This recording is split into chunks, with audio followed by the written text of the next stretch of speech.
place just about a minute ago. Mike Rozier making his final appearance at home at Memorial Stadium. A tremendous ovation from another sellout crowd here in Lincoln. And the introduction of another big star, Turner Gill. Gill, Rozier, and Irving Fryer, and the rest of the Nebraska seniors closing out their home careers today as Nebraska seeks its 11th consecutive win. The Jayhawks of Kansas against the #1 rated Cornhuskers of Nebraska. And very likely you'll be watching the 1983 Heisman Trophy winner, Mike Rozier, favored by most to win the award. He's averaging nearly 8 yards per carry, and he is on the verge of tying or breaking 5 NCAA rushing and scoring records. He'll be in action today.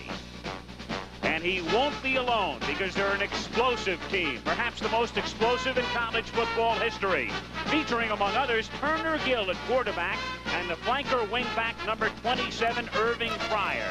Turner Gill can run the option, but he can also throw deep, as evidenced here. And in Fryer, he may have the premier receiver in the country. Nebraska against Kansas coming up today. Broad day temperature, high 30s, but it's dry. Some snow showers this morning.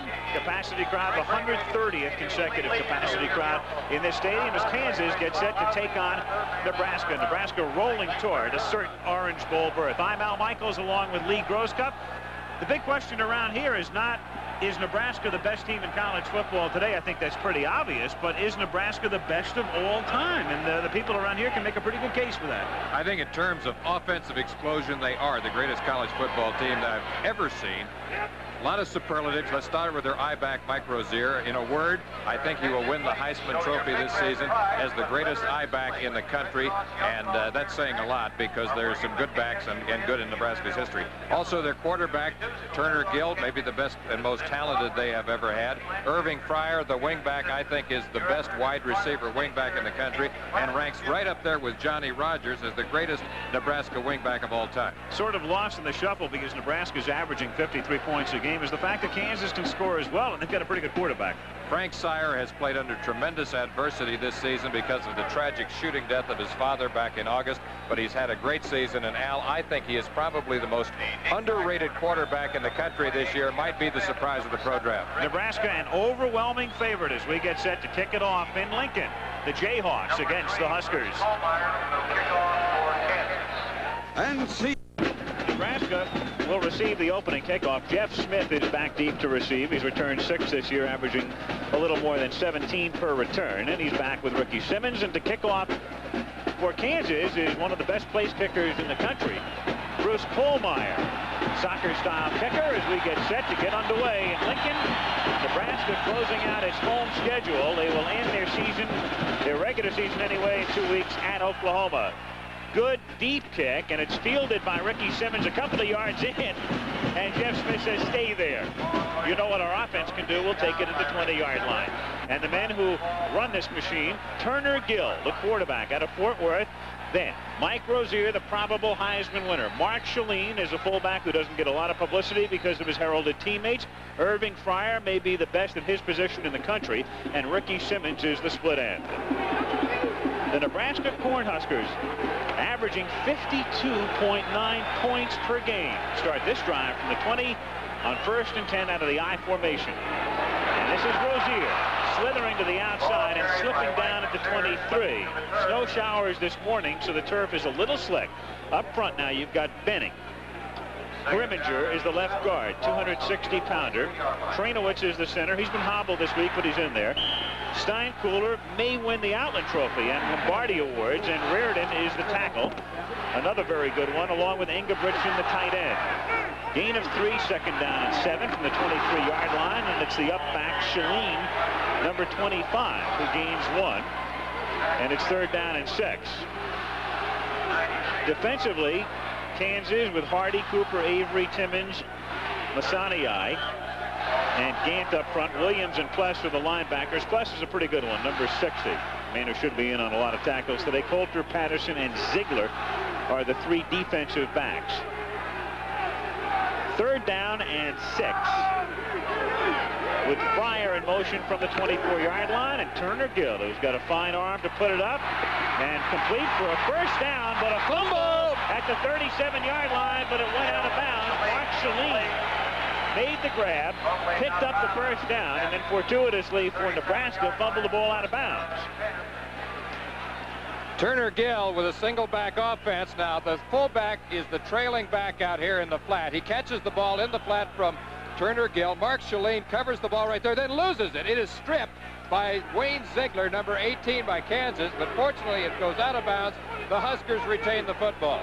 Willie Pless almost made the recovery, number 60, but he didn't get there in time. So here's Rozier flipping to the outside, and a gain of 9, very close to the first down. They'll spot it just outside the 46-yard line. Elvis Patterson, who was a defensive end last week, and they moved him to cornerback, made the stop. Rozier's numbers, as you look at them, they're 24 touchdowns all on the ground, 2 more touchdowns, and he'll tie the NCAA record for most touchdowns rushing in a season. That was set by Lydell Mitchell of Penn State back in 1971. And what's fascinating about that is that in that same backfield with Mitchell was Franco Harris. I covered those two in a ball game against Iowa in 1971, and it was an incredible backfield. But I think this backfield may be even more talented. Well, what's interesting is the numbers that will pop up through the day, and those of you in this area know all about Nebraska and what they've done. Those numbers would be even more impressive, but you have to keep in mind Nebraska keeps blowing people out. Osborne is not the kind of coach who's going to pour it on. And as a consequence, if he wanted to, he could have Rozier in there to the point where Mike might have had a 2,500-yard season, which would have been an all-time record. As a result of that, they have several other runners who are over the 300-yard mark. So the numbers are even more impressive than they appear on the screen. Second down in inches from the 47-yard line, and an easy first down for Saline, who carries the ball across the 50 and into Kansas territory. Great offensive lineman today we'll be taking a look at. Dean Steinkuhler, 71. He is 270 pounds, and look at him. He is one of the 12 finalists for the Lombardi Trophy, Outland candidate. And, you know, he was a high school fullback, and you notice how he keeps those feet moving all the time? Great interior lineman, and an almost certain first-round pick. And first down, this is Rozier. First down, a lot more as Mike goes all the way into the touchdown. Benning and Grimminger were the 2 offensive linemen who sprung it for him. And Mike Rozier goes in from 49, and Nebraska on its very first drive looks just like Nebraska. No problem. 1 minute, 55 seconds, 80 yards, 6-0 going on 7. Scott Livingston to attempt the extra point out of the hold of Turner Gill. Livingston has kicked 30 of 31 this season.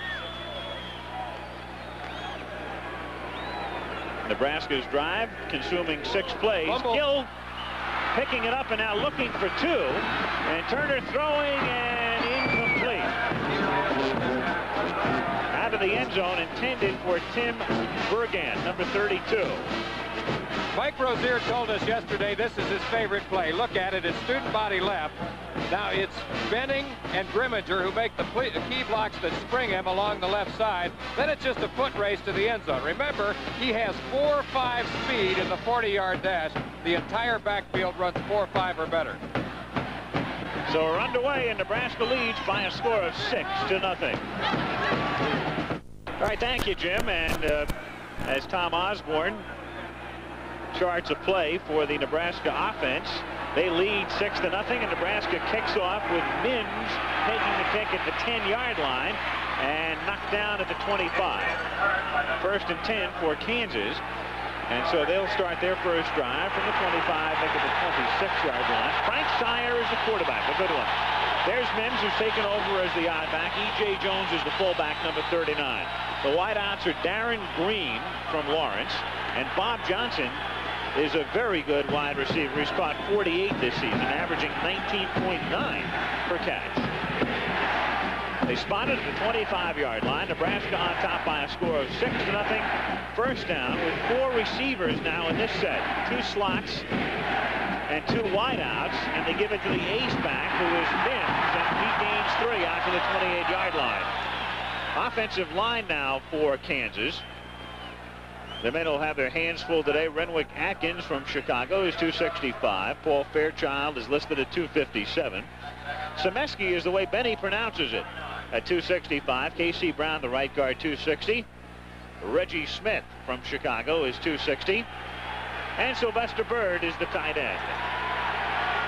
Second down, 7 for the Jayhawks from the 29-yard line under Coach Mike Gottfried. And the first pass attempted by Sire is incomplete, intended for Darren Green. The Nebraska defense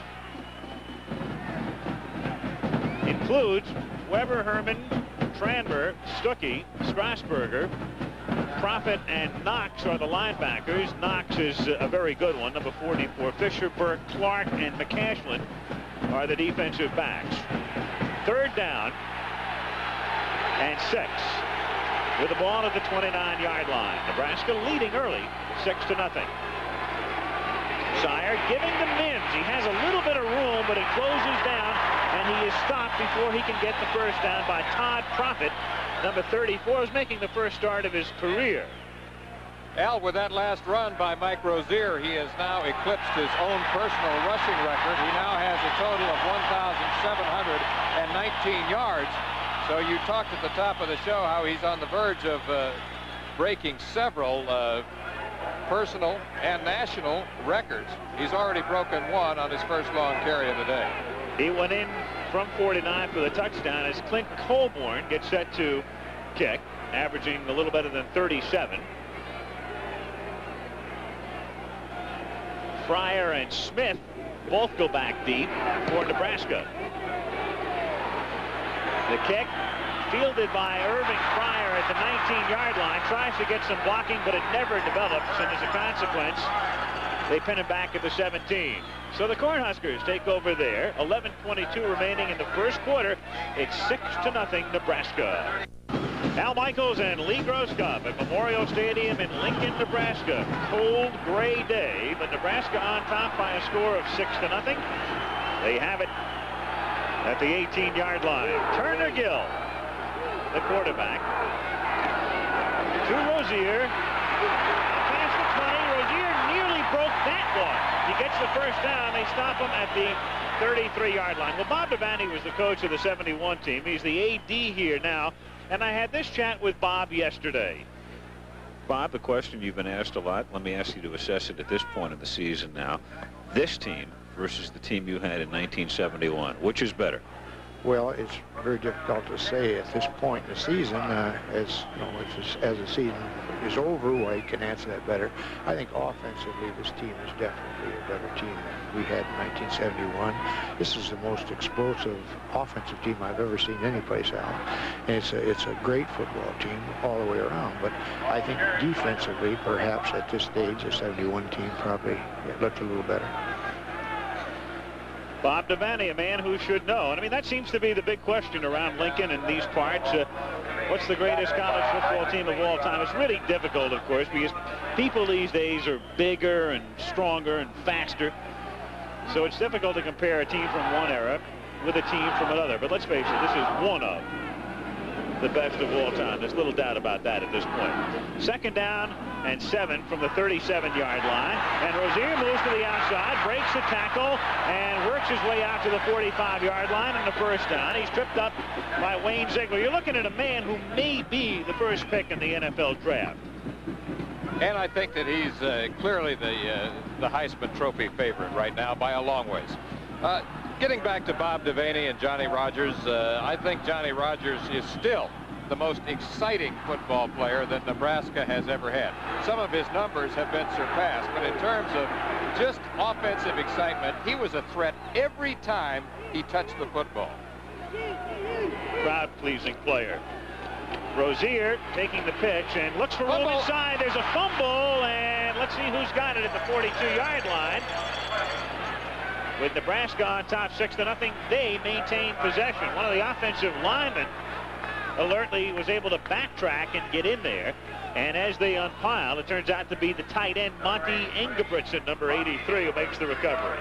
Getting back to that 1971 team, Al, you know, you got to remember Just a quick look right here. And the man who's going to be so important for Kansas today is Willie Pless, number 60. He's the inside linebacker in the wide tackle 6. He gets the first hit there, forces the fumble. Nebraska recovers. Loss of 3. It's second down and 13.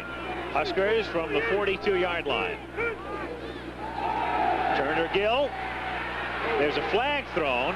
He hits Shaleen, and Shaleen takes it out to the 47-yard line, and the marker is down at the 37-yard line. It may be holding on Grimminger, number 58, the offensive left guard.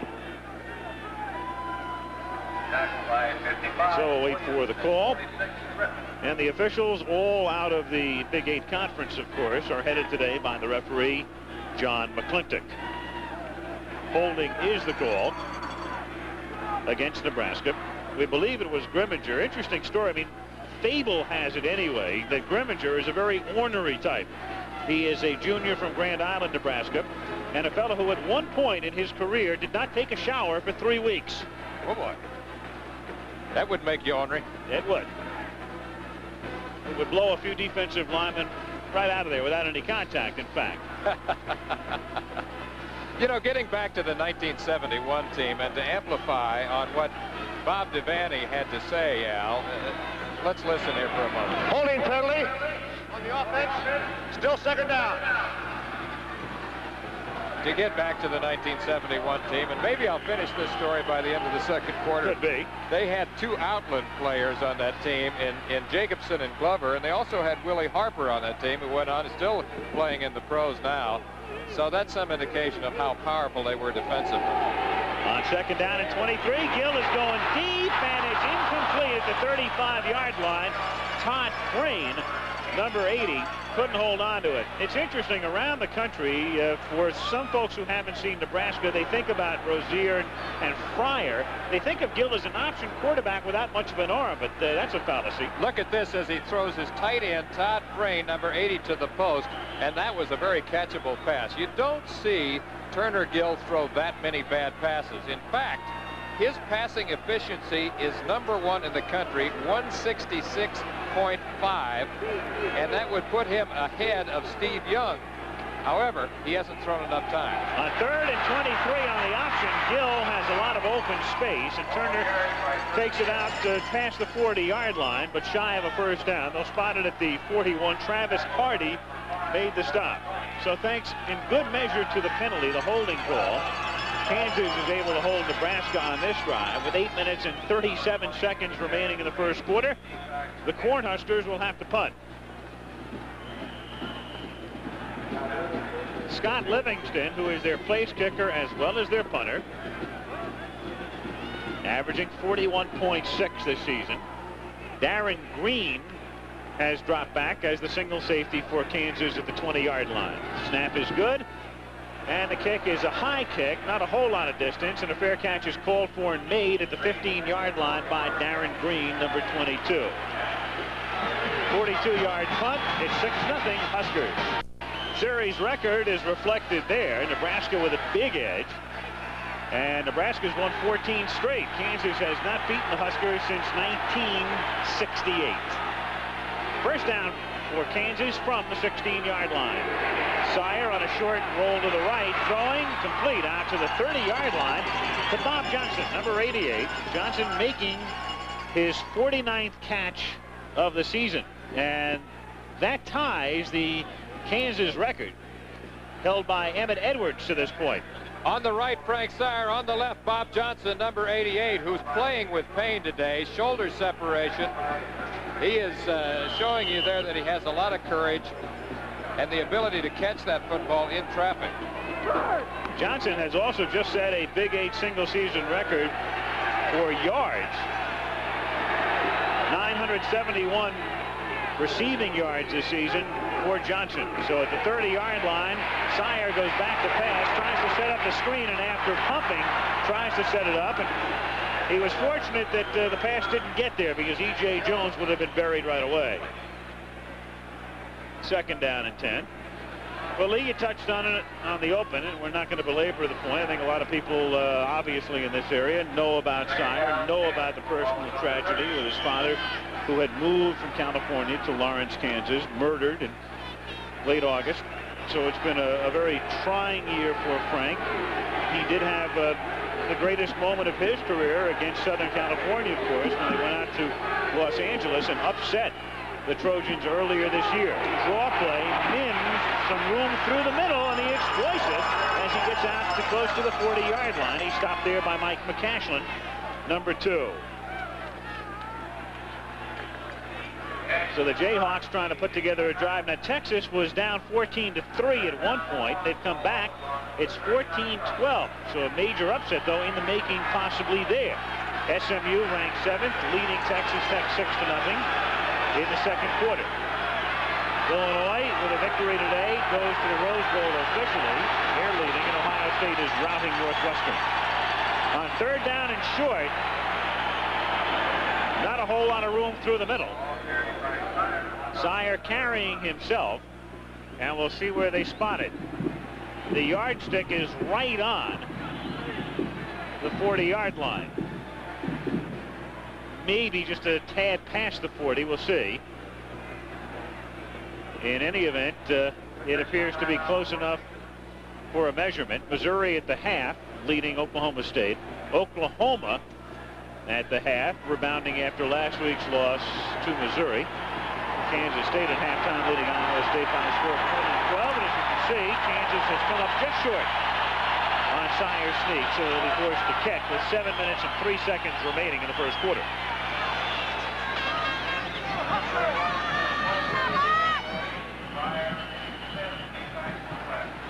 There is Irving Fryer.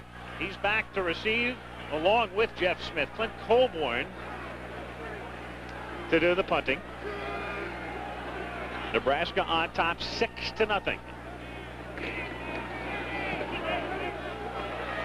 High spiraling angling kick that's fielded by Smith, and he's decked right away at the 24-yard line. Jeff Coulter came down there to pop him after a 37-yard punt with the breeze at his back. So 6:40 remaining in the quarter. Talked to Turner Gill yesterday about the fact he hasn't passed that much, but still he's been effective here through his career. Well, it doesn't really bother. I guess in a way it does, in a way it doesn't. You know, I'm a team type player, and you know, the individual goals, I just want them to come as they come. You know, I'm a team player, and I want the passing to come, the rushing, and you know, I do both well, and that's why I'm fit real well into this offense, because I can do both. And you know, I'm here to win games, not to try to make individual honors for Turner Gill. Well put from a man who probably could have had a different sort of career had he gone to a passing school. His arm is good enough, but all things considered, I don't think he would trade his career for anybody else's. At this point, he's going to probably play on a national championship team. People have respected him. He got a tremendous ovation today when he was announced prior to the game for his final appearance. He has just given to Rozier, who gains 8, and it's 2nd down and 2 at the 32-yard line. And it's Rozier again moving through the middle and might have the first down as he nudges his way out to the 35-yard line. And Rozier has already gained 93 yards today. Getting back to Turner Gill and what you were talking about, Al, they have had some outstanding quarterbacks here at Nebraska, including Vince Ferragamo, David Hum, Jerry Taggy. But they think, and I'm talking about most of the officials, the coaches, and what have you, they feel that Turner Gill, in terms of all-purpose talent, is the best that they have ever had. Pretty good record right there with him starting. 27-1. First down from the 35-yard line. Gill, and it's Irving Fryer doing something that is extremely uncharacteristic. Took his eye off the ball, drops it, 2nd down and 10. We have a moment to spend with Jim Lampley for this update from New York. Go ahead, Poon. Yours, Al. Texas has broken the scoring drought, 17 third-quarter points. They now lead 20-14 in the fourth. Boston College's major bowl bubble was burst today. Syracuse beat them 21-10. The big beneficiary in the East is Pitt, back in the major bowl picture. Al Michaels. All right, Jim, 2nd down and 10 for Nebraska from the 35-yard line. And not a whole lot of room for Shaleen over the right side. I think the Kansas defense trying to get tough, at least early on. It looked like they were in for a pretty good shredding the way Nebraska moved on that first series, but they were able to hold them on the second series, and right now they've put Nebraska in a position where it's 3rd down and 9. Kansas is one of the few teams in Division I football that still plays the old wide tackle 6. Because of that, they're sometimes very effective against the run. Tom Rathman is the sole running back in this set, with Fryer on a wing to the right on 3rd down and 9. Gill looking and throwing for the first down, and has it to Ricky Simmons, number 7. And a good bit of maneuvering right there by Simmons, who knew exactly how far he had to go to pick up the first down. This is another thing that Turner Gill does exceptionally well, is he throws on the move, both left or right, throwing to Ricky Simmons, the split end. Here's a cute little move right here as he utilizes the sideline. Elvis Patterson on the coverage for Kansas, and Gill is now 2 for 4 in the passing department for 22 yards. So it's first down, and it's Rozier into Kansas territory, and he was 1 man away from breaking that one all the way. As he gets to the 38-yard line, another first down, stopped by Wayne Ziegler, number 18. Another first down for the Huskers with 4 minutes and 51 seconds to play in the first quarter. Nebraska leading 6-0. That's one of Mike Rozier's favorite plays. It's a variation of the power pitch. It's the short pitch that he takes off tackle instead of going wide, and you see some of the acceleration on that last play. First down, Nebraska from the 38-yard line. Rozier again to the short side of the field. Not a lot of room, but he's still able to pick up about 3 yards as he's bumped out at the 35-yard line by Patterson and Darnell Williams. Mike Rozier has already carried, as you can see, 9 times, 112 yards. He has scored the only touchdown of the game. There's only one man in the history of NCAA major college football who has rushed for better than 2,000 yards in a season, and that was Marcus Allen, who did it at SC 2 years ago. Tony Dorsett is the career leader, but Tony never had a 2,000-yard season. Second down, call it 6 from the 34-yard line, and it's Rozier again, who is stopped at the 32. Third down and 4 upcoming. Some of the records, the possible records: most 100-yard games, most points in a season, rushing TDs. We told you about that one with Lydell Mitchell. And a couple of career rushing average marks can be his by the time this season is done. He has rewritten the Nebraska record book. And as we say, the probable Heisman Trophy winner. Third and 4, and there he is, doing nothing spectacular except picking up the first down. Since you brought up Marcus Allen, I think there's an interesting comparison here, because 2 years ago there were a lot of people around the country who were saying, well, Marcus Allen is a good college back, but he has that great USC line that he's running behind, and we don't know how great he's going to be as a professional. Well, the Oakland Raiders, then Oakland Raiders, now Los Angeles Raiders, knew something, and they felt that he was going to be a great one. I think the same might be true for Rozier. He is running behind a great line. He's also a great back. First down from the 27-yard line. Irving Fryer in motion. Rozier's going to give to Fryer, coming back the other way. Irving gets a nice block from Simmons, moves to the outside, gets inside the 20, and bumped down to the 15-yard line. Irving Fryer, one of the most exciting players in college football today, and there too is another fellow who's going to go in the first round. He could be the first man picked in the draft. The most talented wingback they have had since Johnny Rodgers back in the early 70s. Here's a play that's been very effective for him. It's the reverse play. Gets a good block from Ricky Simmons, number 7. Juke steps, inside, outside, left leg along the sidelines. The multifaceted Irving Fryer. From the 14-yard line, it's Rozier, and he gets to the 11. When you talk about the first guy to be picked in the NFL draft, well, of course, a lot depends on which team it is that's going to get that pick, but you can make a case for Rozier. You can certainly make a case for Fryer. Steve Young is another fellow they're talking about out of BYU. It figures to be one of those three. Can you think of anybody else? Well, you might take another guy from Nebraska. You might take Dean Steinkühler. Could be if the team that has the #1 pick is really looking for an offensive lineman. Yep. Second down and 7. Here's Rozier again. The Red Sea parts for him, and it's a touchdown.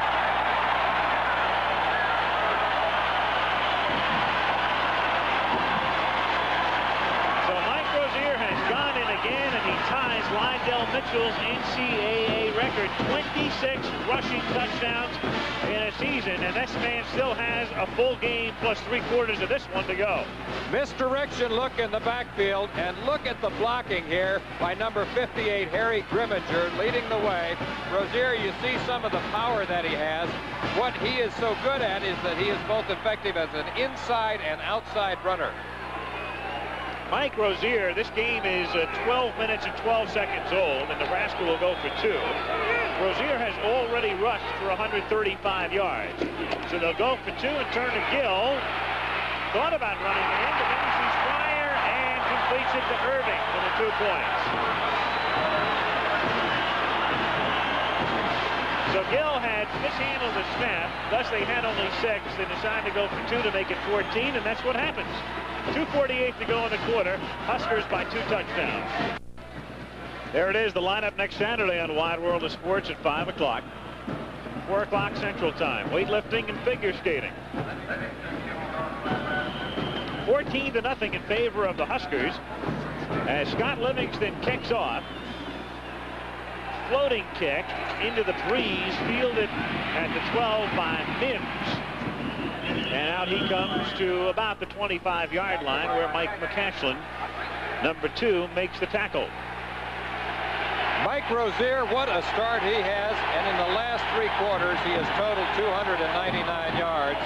And as you said a moment ago, he now has 26 touchdowns in his career, which ties Lydell Mitchell for an NCAA record. You know, what's amazing is he picked up 164 in the second half against Iowa State last week, and that turned out to be a rout, so he spent a good deal of time on the bench. And is picking up 100 yards a quarter these days. Nice pass by Sire over the middle, and a good gain to the 48 by Darren Green. Just a little look in. And out to the 48-yard line. First down, Kansas, and let's get another word from Jim Lampley. All right, I like it. The wit with his poetry. Thank you, Jim. First down, Kansas from the 47. Fumbled. Fallen upon at the 43-yard line by Robert Mims. Second down. Remember, there was sleet this morning, so it's slick out there. The snap from center never came up properly, and as a result of that, the quarterback didn't get it. Sire didn't get it. Robert Mims, the tailback, number 27, covers the loose football. Under 2 minutes now to play in the first period. Nebraska leading by a score of 14-0. It is second down and the 14 from the 43-yard line. And Sire throws a little bullet out here to the 50-yard line, caught by Bob Johnson, his second catch of the day. And he takes the ball into Nebraska territory. They'll put it down at about the 49-yard line. You've probably noticed, Al, that the Jayhawks are very, very multiple in their offense, and there's a reason for that. Mike Gottfried, their coach, has been very influenced by the Dallas Cowboys. So you see them jumping around a lot of different looks, and from time to time, maybe 5 to 10 times a game, they'll line up in the shotgun. Mike coming to Kansas from the University of Cincinnati. Before that, Murray State. 3rd and 6 from the 49-yard line. And Sire completes it. That's a first down to Green, and he's out of bounds at the 31-yard line. So all of a sudden, out of nowhere, the Kansas Jayhawks take over. Green's made a couple of catches. Johnson's made one, and they're in business at the Nebraska 31. Did you see that compact release right then and that bullet pass? Now, Frank Sire says that the man he admired was John Hadel, another former Kansas quarterback who played for the San Diego Chargers, and Hadel was instrumental in recruiting Sire from Edison High School in Huntington Beach, California. Sire 4 out of 6 for 61 yards. First down for the Hawks, the Jayhawks from the 31-yard line. And this is Kerwin Bell carrying for the first time. Gains a couple, and it's second down and 8. Kerwin Bell is quite a story, number 4, and you know, he was a teammate of Sire's at Huntington Beach, Edison High in high school in Southern California. What are we doing here? We got some twins on the sidelines, I think. You got Karki and Markey right there, 47 and 37. All right. Karki and Markey Alexander out of Topeka, Kansas.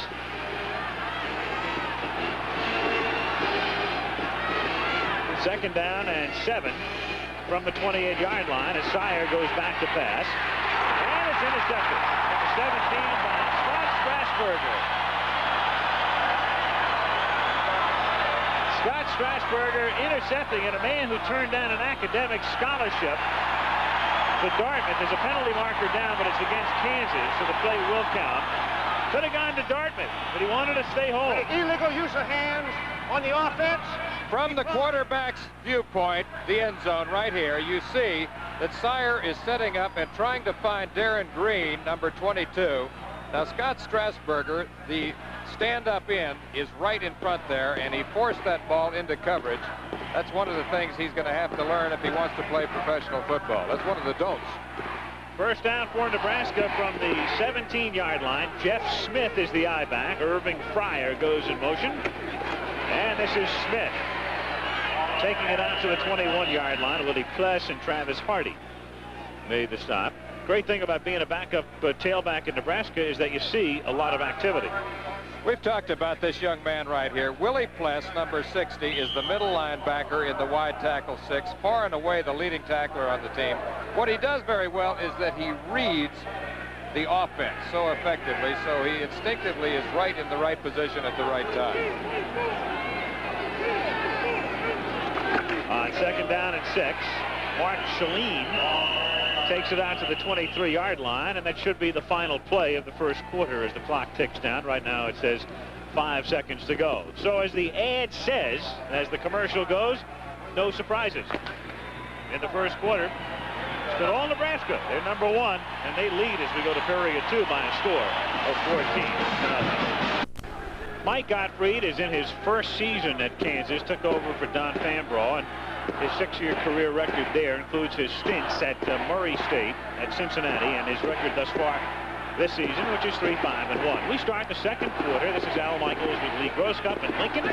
Nebraska on top by a score of 14-0, and on third down and 2 from the 25-yard line, Mike Rozier tries to pick up the first down, and he's close as Willie Pless makes the tackle. This has been perhaps the most effective blocking tandem in Nebraska's history, certainly the best in college football this year. And you're talking about the right guard, Dean Steinkuhler, number 71, and right tackle, number 72, Scott Raridan, 270 and 280. A couple of real horses. A couple of real studs. Yep. They got a lot of horses on this team. Rozier did pick up the first down at the 28-yard line. First and 10 for Nebraska. And Rozier to the 40, and he's finally tackled at the 48-yard line. Jeff Coulter made the stop. Anytime he goes to the middle like that, he's got a chance to go all the way. He is really explosive. However, this is the key to any great running back, is the hole opening up. Look at the size of that. Of course, he breaks the tackle right there. Mark Shalene gets a block that helps spring him. But you see the acceleration. Now, remember, this man is 5'10" and 210 pounds, but he runs the 40-yard dash in 4.5. That's Fryer in motion. First down from the 48-yard line. Flea flicker. Flea flicker. Gill has all kinds of time, and he's looking for Irving.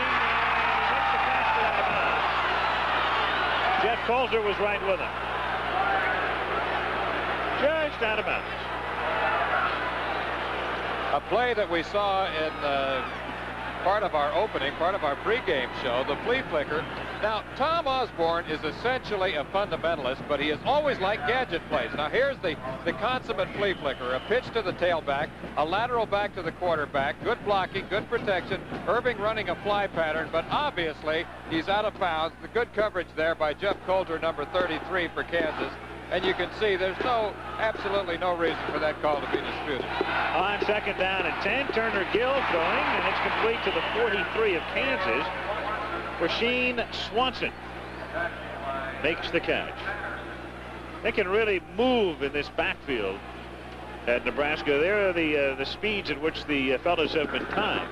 Probably what's most remarkable there is that Shalene weighs 225 pounds, and he's as fast as the rest of them. Of course, Irving is a step or two ahead of everybody.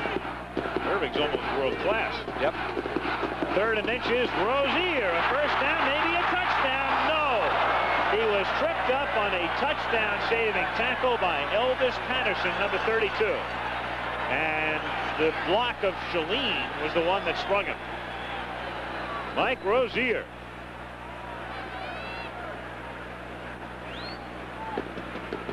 So a first down at the 22-yard line. Rozier is building up some unbelievable numbers.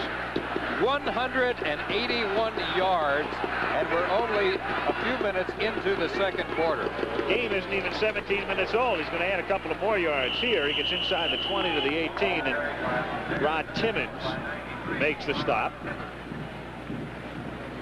Mike Rozier, he's seeking his third consecutive 200-yard game, and there it is on the day already. It's incredible. 13:18 to play in the second quarter. And you know, if this one turns out to be a rout, and it has the makings of that right now, he'll come out of the game relatively early. Second down and 6 at the 18-yard line. It's Fryer in motion with a whirly-bird action by Gill, and he gets down to the 11-yard line, close to a first down. As we take a look at the first quarter numbers. So typical of Nebraska football. Look at the dominance in total yardage, but particularly the rushing yards. 177 to 18. They were able to maintain the football for 10 minutes and 1 second. Total dominance, which has been indicative of their style of football all season long. Mike Rozier has been the man. First down just outside the 10-yard line. They give it to Mike, and he picks his spot and fumbles out of bounds at the 4-yard line. Jeff Coulter made the stop, so add 6 more to the Rozier total. Notice how he uses his blocking. He hesitated just a moment and let Mark Benning, number 73, get out in front of him. He's been called kind of a combination of Walter Payton and Billy Sims, and I think that's pretty good. Second down. They can pick up a first down without getting the touchdown, but that may be academic. Rozier gets stopped and trying to pitch it back to Gill. No, folks, it was not the flea flicker. It was simply the end of the play on the whistle. Forward progress, and the whistle sounded, ending the play. So it's third down and about 2.5 for the first down and 3 for the touchdown, with 12 minutes and 10 seconds remaining in the first half. And the Huskers on top by a score of 14 to nothing. A lot of different ways they can go. They got one-on-one coverage out to the left now. Irving Fryer in man coverage, but they're going to keep it on the ground, and Rozier can half-dance his way into the end zone. 3 touchdowns, and there's a new NCAA record. He had tied Lydell Mitchell, and now with 27 rushing touchdowns this season, his name alone is in the books. And Rozier is on his way to an all-time day. And the only question is, when will Osborne take him out of the game? Because right now he's just a couple of yards shy of 200 with 11:52 to go in the first half. Unbelievable numbers for a game that is not even 19 minutes old. And the extra point attempt by Scott Livingston is no good. Well, they're not perfect. You're going to blow something now and again. 11:52 remaining in the first half.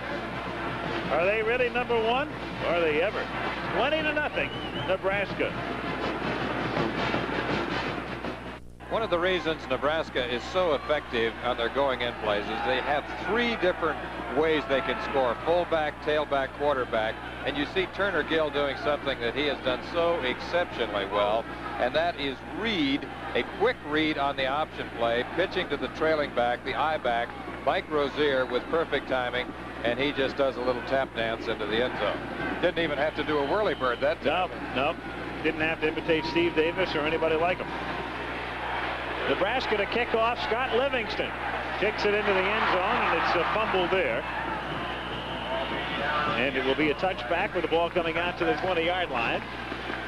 11:52 remaining in the first half. Huskers on top by a score of 20-0.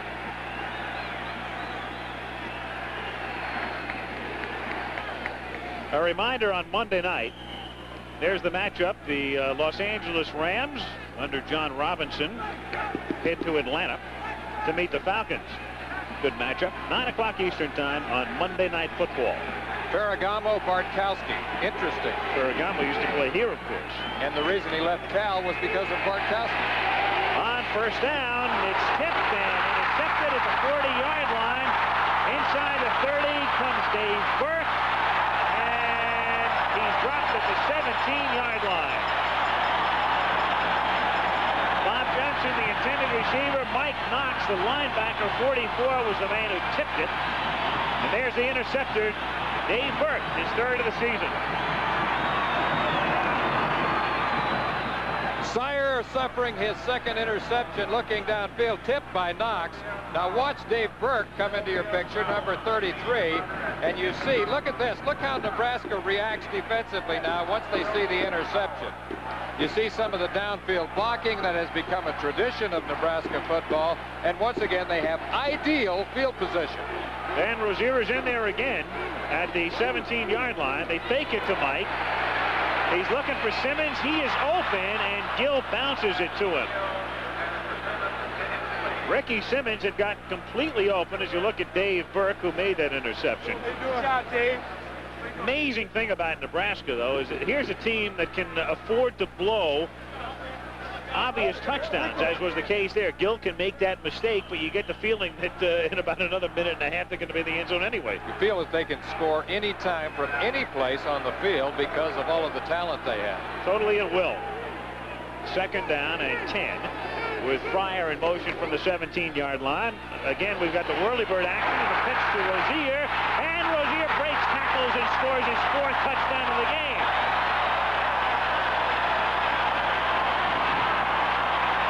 And he has established a new Big 8 rushing record with that touchdown. 4 touchdowns today. He had 4 last week. He's over 200 for the third straight week. Dust off the mantle. The Heisman's coming, Mike. 211 yards today. We're going to need a computer up here in the booth to keep track of all his personal records. This is perfect timing on the pitch. What a great effort by Turner Gill. And Rozier busts 3 tackles as he goes in for a 17-yard touchdown run. And the extra point is...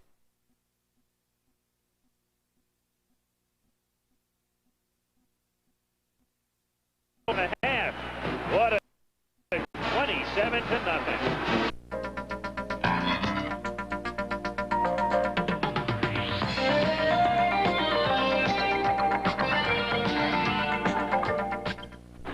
Gale Sayers, Mike Rozier. I'll tell you, there are some similar tendencies. The speed, the hesitations, the juke steps, the way they can traverse in the open field.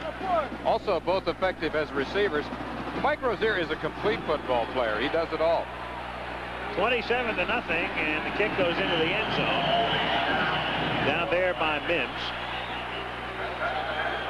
Now, when we've got a route like this, some of you are going to eventually, if it stays like this, be switched to the Georgia-Auburn game, and those in the region around Lawrence and Lincoln will be staying with this one all the way. But contractually, we can't make that switch until after the first half is over here. So the way things are going, some of you may be taking a look at that one, but for the moment, stay with us because Rozier's just going crazy. 211 yards. And the game is not even a third over at this point. As Mims gets out to the 26-yard line for a gain of 6, and Bill Weber, number 87, makes the tackle. One of the problems that teams have when they play the University of Nebraska is that they just very seldom get the football. Not only are they a great offensive team, maybe the greatest in the history of college football, but they have an active defensive unit. Not the greatest by any means, but a good defensive unit. And teams just don't seem to keep the football very long. Second and a long 4. Sire. Straight drop, throws over the middle, and it's dropped. Ernie Wright probably would have had a first down. And instead he drops it, so it's third down and a little bit more than 4. Al, one point I think that should be made about the Cornhusker defensive unit is that statistically they don't rank in the top 20, but I think those stats are a little misleading because many of the yards that have been rolled up against the Huskers have been rolled up against subs. Exactly. No way to tell. I mean, the numbers are an aberration in themselves because they've been blowing so many opponents out that you don't know what happens in the second half. Sire has that one tipped and deflected and incomplete. So this is going to be a very, very, very long afternoon for Kansas. Sire is 4 out of 10 for 61 yards. It's Mike Knox, number 44, who batted that one down. His tip before also led to Burke's interception. Mike Knox, probably the best athlete on the defensive unit. He's a former wrestler, good all-around athlete, and he will hit you. He comes to play. That's cliche number 1, all-time coaches. Joe Kapp has resurrected all of the old cliches we've ever heard, hasn't he? Clint Colborn. And invented some of his own. Colborn to punt as he stands at the 12-yard line. High floating kick. Fair catch called for by Fryer at the 43-yard line. The man we were just talking about, Knox, the linebacker for the Huskers, number 44. Look at this. Look at that effort right there. 10:29 to go in the first half. 27-0 Nebraska. Mike Knox. We went into that commercial looking at a replay of what he did on that last play. Good linebacker. And his offensive unit goes to work again from the 43-yard line. It's 1st and 10. And it's Rozier, who's having an all-time day, out of bounds at the 47-yard line. And let's go to New York and check in with Jim Lampley again. For you Nebraska fans, your pursuer remains unbeaten. Second-ranked Texas survived against TCU 20-14. They held the Horned Frogs to only 133 yards with that great defense. Texas now has Baylor at Austin and A&M at College Station. Back to Al Michaels. All right, Jim. Mike Rozier has just picked up 5 more. Ball at the 48-yard line. 2nd down and 5. Turn to Gill is rolling. There's Irving Fryer. The pass a little bit behind him. So it's 3rd down. You know, what's interesting here, Lee, is that the day began with Rozier in 14th place in career rushing. And right now he has already moved past Joe Morris, past Amos Lawrence, past Earl Campbell, past Eric Dickerson. And right now he has passed Terry Miller, or is just about ready to pass Terry Miller and move into 9th place in career rushing. He's going to move up 5 spots in a day, at least 5 spots. He already has 216 yards in 23 carries. That's Fryer in motion on 3rd down and 5. They fake it to Rozier. That's a break for Kansas right there. And then Gill picks up the 1st down, and Turner goes out of bounds at the 35-yard line. Lest you forget, if you don't follow Nebraska, Gill can also run very well. Ricky Simmons made a nice block on Kevin Harder. Ricky Simmons, the wide receiver, downfield blocking, and that's one of the traditions, as I mentioned, at Nebraska, is the fact that the wide receivers get downfield and make their blocks. Gene Huey, the receiver coach for Nebraska, a former Wyoming player, was with us yesterday. He said that's one of the things he stresses over and over again. 1st down Huskers from the 35-yard line. And it's Gill off a nice play fake throwing and incomplete in the end zone. And very, very close to being interference, but no call. Scott Kimball, 88, intended receiver. Good ball handling by Gill here. It's one of the best fakes to an I-back I've seen in a long time. Now watch right there. It's the old open hand, put the ball on the hip trick, very casual, very nonchalant as he slips back here, and he's throwing to wide receiver Scott Kimball, number 88, on a deep post pattern, who is well covered by Elvis Patterson, number 32, but that ball was possibly catchable. Very possibly catchable. 2nd down and 10. Rozier, and they limit it to a gain of 3. Rod Timmons makes the tackle. It's about as much as you can hope for when Mike has the ball. If you hold him to 3 yards. But what he did there is that he turned a 3-yard loss into a 3-yard gain because of his strength and his agility. Final right there, Penn State knocking off Notre Dame. What a comeback this season for Joe Paterno after that miserable start. Pitt maybe going to the Fiesta Bowl. That's possible. 38-7. Syracuse 21-10. What happened to Doug Flutie BC? today? Yeah, I don't know. The pitch to Jeff Smith, who replaces Rozier, and he's stopped by Kevin Hartner after he gets the first down, moving the ball down to the 21-yard line. And there's Rozier, who was shaken up on his last carry. So Mike getting some attention on the far side. Jeff Smith, the backup tailback, had 367 yards coming into today's game. He's not your just average backup I-back. Rozier, by the way, had a bruised thigh, so he did not go through the full complement in terms of practice time this week. From the 21-yard line, look at Shalene break some tackles and turn what would have been no gain into a pickup of 5 or 6. Florida beats Kentucky by a score of 24-7. Virginia Tech wins by 11. East Carolina 40-6, leading South Carolina over Navy. Alabama having their hands full today. Kent State had broken that streak last week, but they're losing again. Bowling Green leading Ohio U by 10. Second down and 4 with Smith in motion. It's Gill rolling. He's got some space inside the 10, and Turner gets it down to the 6-yard line. Turner Gill is a great athlete. He was offered a contract by the Chicago White Sox when he came out of high school. Grew up in Fort Worth, Texas. Played shortstop for Nebraska's baseball team. And I know Larry Shepard, the former Pirates manager and Reds pitching coach and Giants pitching coach, lives in Lincoln, follows this team. He knows all about Turner Gill and the fact this fella could have played professional baseball. About a 300 hitter, right? Absolutely.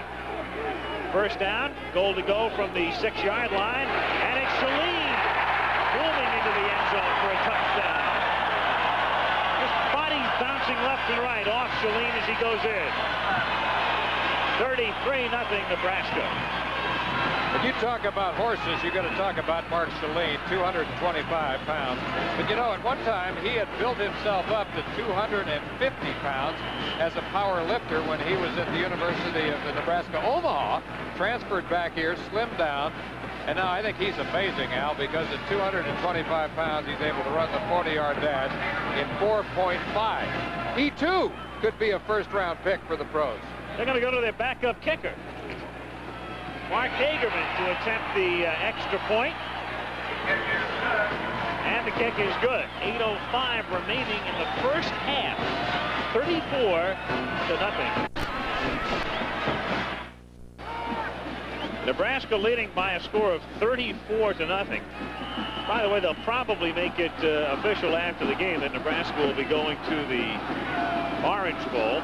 Wind blows the ball off the tee as Livingston gets set to kick off. Mike Rozier was saying on the sideline before, we understand that he's fine, he's okay, but he still needs some extra time here to regroup.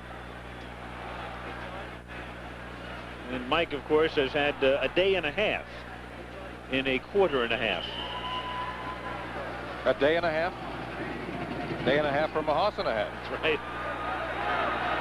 Kick is fielded at the goal line by Mims, and he steps back into the end zone and downs it there for the touchback. So Kansas will take over at the 20-yard line with 8 minutes and 5 seconds remaining in the first half. And again, a good many of you in this region, when this first half is history, will probably be taking in the Georgia-Auburn game, the remainder of that one. But contractually, we can't make the switch until that point.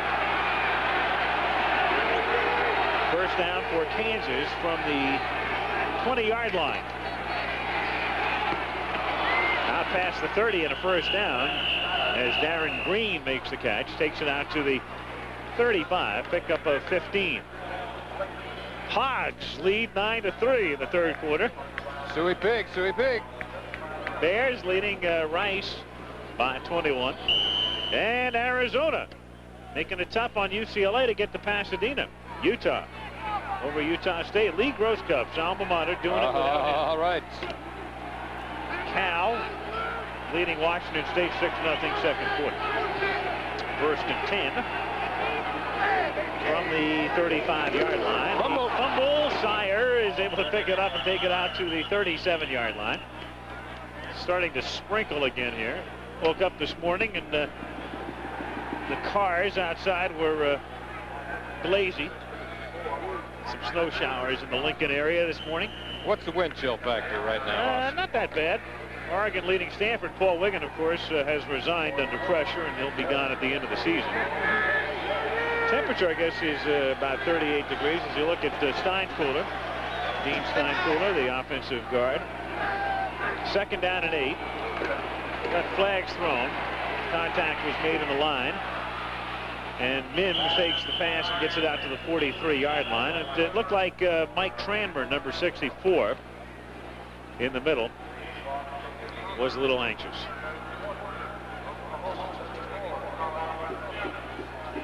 So it's offside against the Cornhuskers.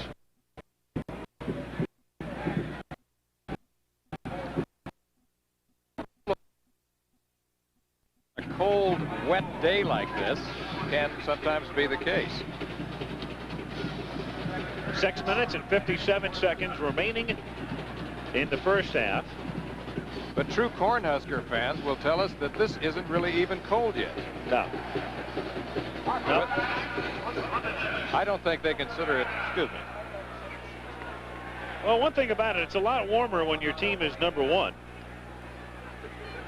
You got that right. And you're blowing people away like Nebraska is.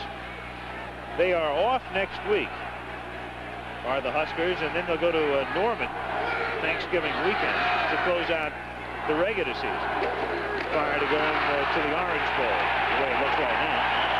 E.J. Jones gets wrapped up behind the line of scrimmage by Mike Tranmer, number 64. And we've got Mike Knox, 44, isolated. Mike Knox, number 44, the weak linebacker in the 50 defense, does a good job of warding off the blocker, come right up and really puts his helmet right in the ball carrier's numbers.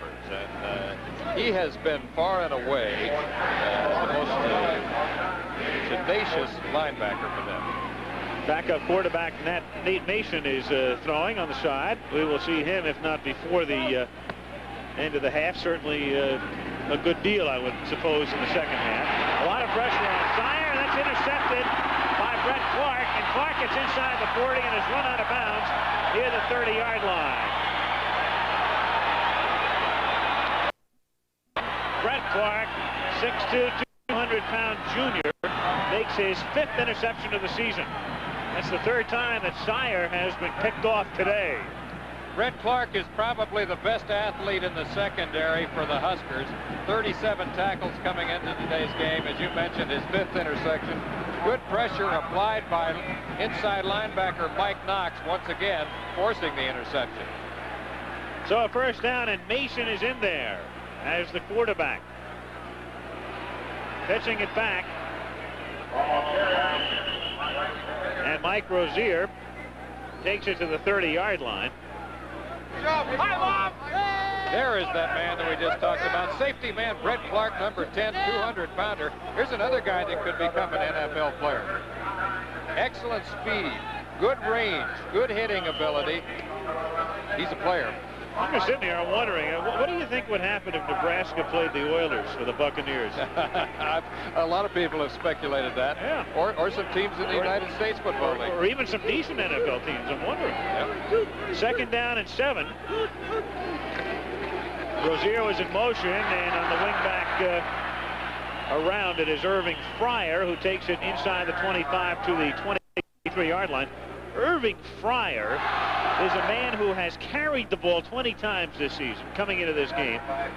He is averaging 14.1 yards per rush, and in receiving he's averaging 21.4 yards per catch. So when you talk about a big play man, there he is. He and Johnny Rogers have to be the definitive wingbacks in the history of Nebraska football. Different styles, except that Fryer really is bigger and faster than Rogers. Rogers they still like in terms of his excitability factor. 3rd down and 1. The whole second unit offensive line is in there. right now for Nebraska. And it is Rozier getting inside the 20, and Mike gets bumped down at the 14-yard line. Elvis Patterson making the tackle. Rozier has already broken the Big 8 single-season rushing record, among others today. He has now gained, thus far today, 230 yards. He scored 4 touchdowns, of course.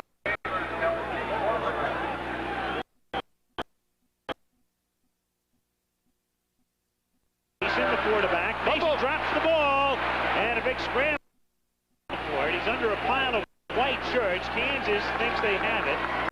At the 17, they do. Looked like Mason might get there, but too many Kansans.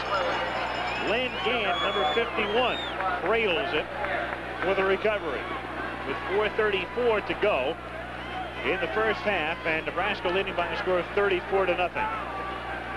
Problems with the snap on both sides today. Mason never had the ball completely. Now watch number 51, Len Gant, coming from his right defensive end position. He is the man who covers the ball for the Jayhawks. First down at the 17-yard line for the Jayhawks. Sire turning in and gives the ball to E.J. Jones.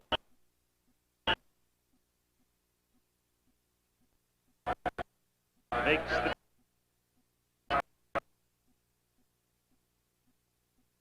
the linebacker. You can hear him say he'll be back next week. He had arthroscopic knee surgery. And next week, well, he doesn't have to worry about next week, of course, because they're off next week. But what he's talking about is the Oklahoma game he'll be back for 2 weeks. Good luck to you, Mark. 2nd and 5 at the 22-yard line. Draw play. Robert Mims, and a first down out to the 31-yard line with 3 minutes and 52 seconds remaining in the first half. Once again, for a good many of you who are watching this game now, the way it stands at the moment, 34-0, you'll be watching the second half of the Georgia-Auburn game after the intermission here. Others, including the folks around the Lincoln and Lawrence, Kansas City areas, will be staying with this one all the way. First down from the 32-yard line. Shire escapes a tackle and then runs for his life and runs out of bounds out near the 42-yard line. Might have a first down. Good stiff arm by Sire that time. Looked like he was going for the Heisman Trophy. Interesting to see where Sire gets drafted. I think I said this at the top of the show. He might be the surprise pick on next year's pro draft because he wasn't really rated that highly coming into the season, but he's had a great year, rolled up some impressive numbers, and many of the pro scouts now have him among the top 5 or 10 quarterbacks in the country. First down, Kansas from the 42-yard line. Mims. No gain or a minimal one at best. With 3 minutes and 18 seconds remaining in the first half.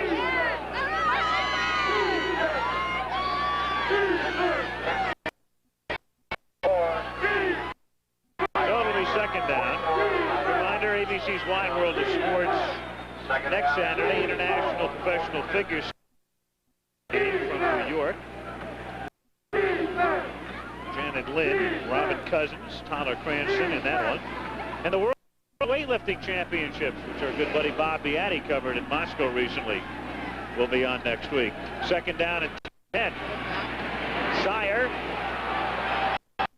throwing complete, and it's going to not well. It's not going to be a touchdown unless it's recovered by Mims, and he can't hold it. And Nebraska may well have recovered for the touchback, and they do.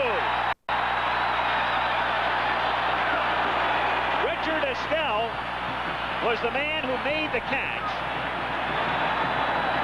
And then with the ball fumbled into the end zone, it appeared that they would be able to recover it, but they can't. Of all things to happen to Kansas. Richard Estelle beats the safety man on a post pattern. There's the hit right there by Burke, number 33. It appears momentarily that Mims, number 27, has it, but it's Mike McCashlet, the monster back, number 2, who ultimately recovers for Nebraska, so it's a touchback. Ball comes out to the 20-yard line. No touchdown. No touchdown, no nothing. Except if you're a quarterback, you still get the yardage on the completion, and Sire has rolled up some impressive numbers through the year. So a first down for Nebraska now from the 20-yard line.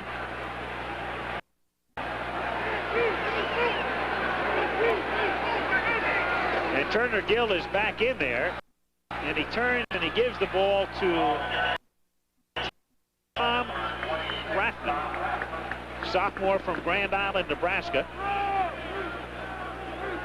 who originally came here as a tight end. Report on Scott Raritan, the outstanding offensive lineman, is that his shoulder is bothering him, and he may be done for the day. However, from that expression, it doesn't look like he's in a tremendous amount of pain. Oh, that's McCashman there. Right. All right. He's not in any pain at all. Second down and 3. And the back of tailback Jeff Smith picks up the first down as he gets out to the 31 with 1:58 to go in the half. Jeff Smith is an interesting story, the backup tailback to Rozier. As I mentioned, he had 367 yards coming into today's game, a 5.1 yard average. He had scored 5 touchdowns, which you think would be pretty good for, let's say, half a season. But on any other team in the country, he probably would be a starting tailback and rolling up a lot of yards. But you play behind Mike Rozier, how much are you going to play? Well, maybe a lot. Maybe, yeah, the way things have gone this season. First down from the 32. Turner Gill going deep, looking for Smith, and there he is. Touchdown. Jeff Smith beat Elvis Patterson, and Nebraska leads by a score of 40-0. 68-yard touchdown pass. If they wanted to, they could score 120 points today. Little doubt about it. Now you wonder why Turner Gill is regarded as a first-round draft choice by some of the pro scouts. You see it right there. That ball was thrown about 50 yards in the air to Jeff Smith, the I-back, who beat Elvis Patterson along the right sideline. It was thrown with a nice, soft, looping trajectory, and it was perfect. It was a perfect bomb. Hagerman's extra point is good.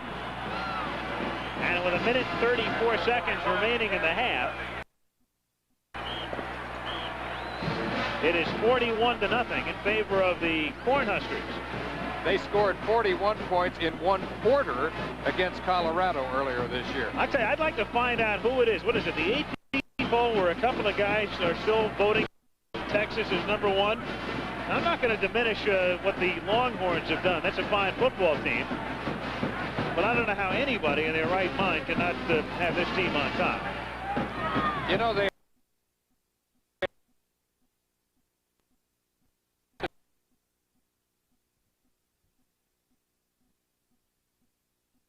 because of that controversial play against Penn State. You remember that? Sure, right. The out-of-bounds play, what they thought and what Nebraska thought was an out-of-bounds catch. Yep. So they have a score to settle. They want the national championship. Turner Gill. Good quarterback, good shortstop. Tom Osborne, the low-key coach at Nebraska. Intense, dedicated. That's yeah, best way to describe him, I guess. He's not flashy. He's the antithesis of flashy, but he's dedicated, and he's got himself a tremendous powerhouse this season. 41-0 in favor of the Huskers. Robert Mims will bring it out. Not very far, however. And he's decked at the 18-yard line. Well, we were talking about Mike Rozier. Penalty flag is down. See about the call, and we'll get a word in a moment. There's a clipping call against Kansas. Well, Mike Rozier closing out his home career today. There are his numbers in less than a half. An incredible day. 4 touchdowns. And I spoke with Mike yesterday during practice. Mike, most people feel that you have a lock on the Heisman Trophy. How significant will it be for you to win it? Well, I'll be pretty happy about winning the Heisman, but like I was telling other reporters, you know, I ain't come here to win the Heisman. My main goal is, you know, finish up school and play ball here at University of Nebraska and win a national championship. But you know, if it don't come around, you know, I won't be upset. You know, I'll just be happy.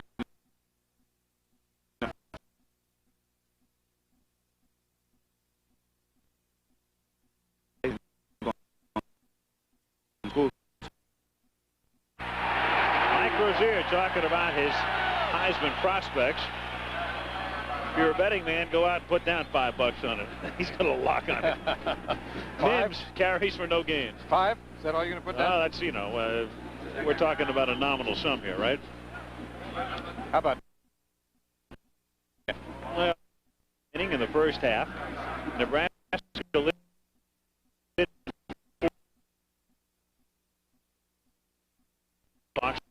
Kansas.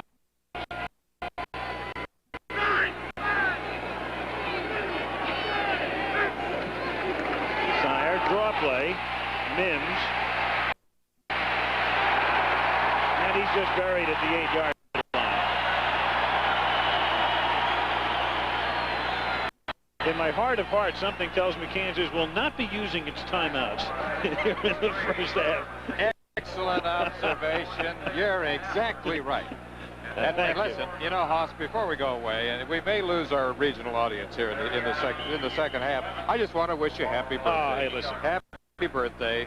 Well, 39, is it? Well, I'm not saying. I'm not saying. Non-committal? I appreciate that, though. Happy birthday, Haas. Same birthday next year. 3rd down and 11 from the 8-yard line. And it's Mims who takes it out to the 10, and that will end the first half.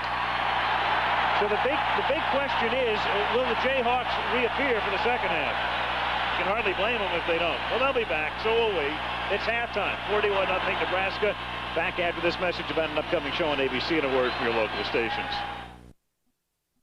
Watching the second half of the Georgia-Auburn game. The rest of you will be here. Meanwhile, at halftime, let's send you to New York from Jack Whitaker. 41-0 Nebraska leading it. Memorial Stadium in Lincoln, Nebraska. No surprises this afternoon so far for the capacity crowd. The halftime score, as you can see, is Nebraska 41, Kansas nothing. And on a cold, chilly day, the crowd is being entertained by the University of Nebraska marching band. The director is Dr. Robert Folk.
Take a look at a couple of highlights from the first half, and of course this can be labeled the Mike Rozier show. This got him started, this 49-yard touchdown run on their first drive. Mike told me yesterday this was his favorite play. It's sometimes known as student body left. And look at that blocking, Al.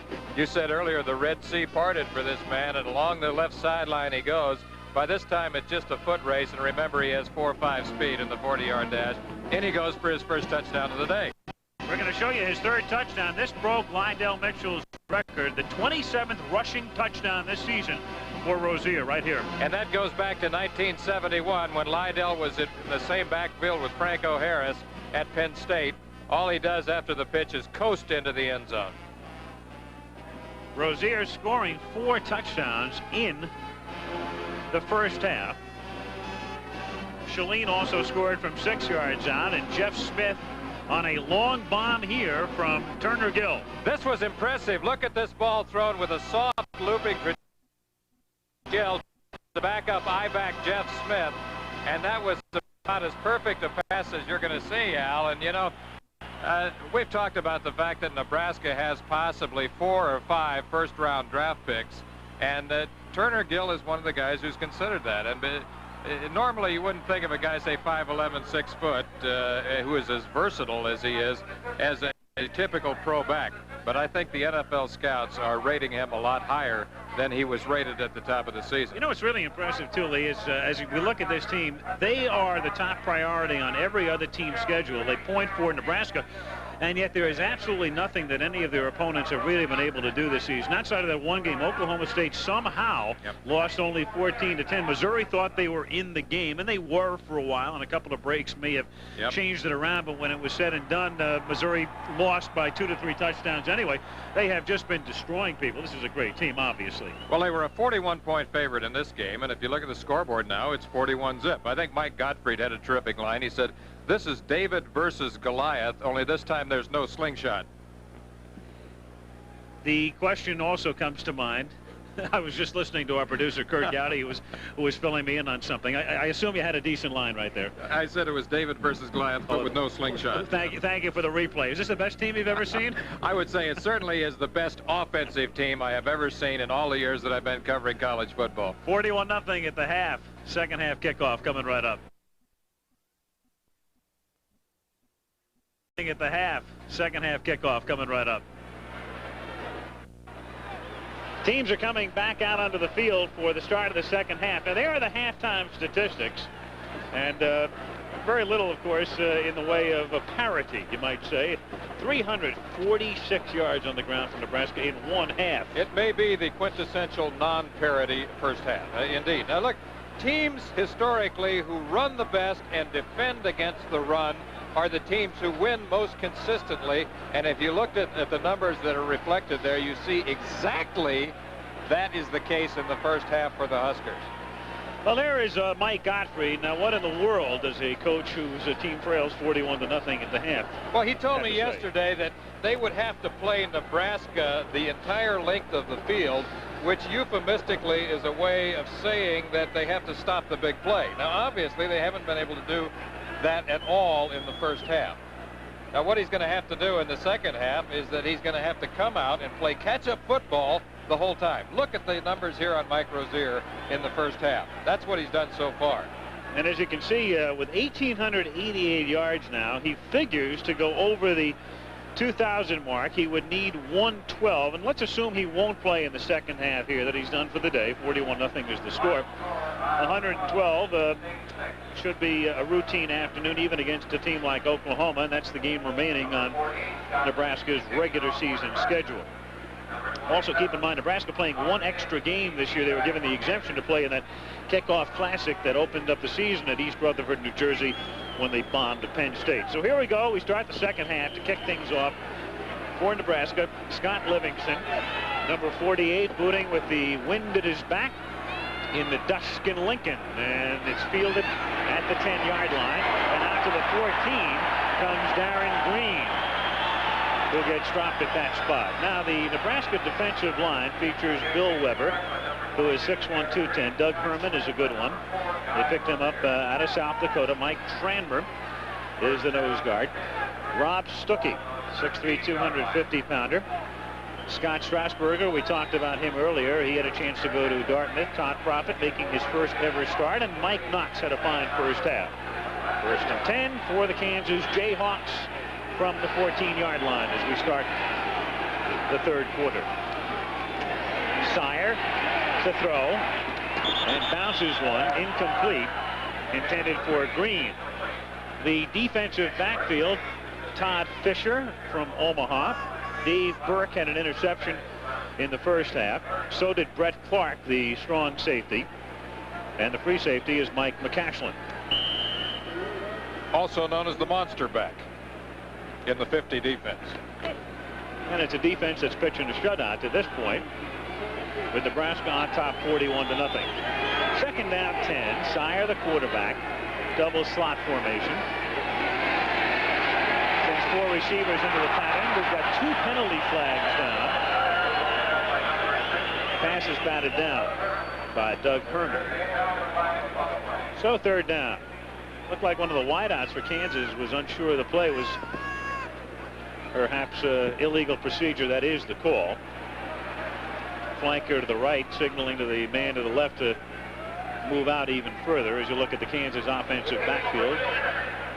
With Sire, and then Jones and Mims are the running backs, and Green and Bobby Johnson caught 2 passes in the first half and now has 50 on the season, and the fellas up front who've had their hands full today. Third down and 10 at the 14-yard line. Nebraska on top 41-0 in the opening moments of the third quarter.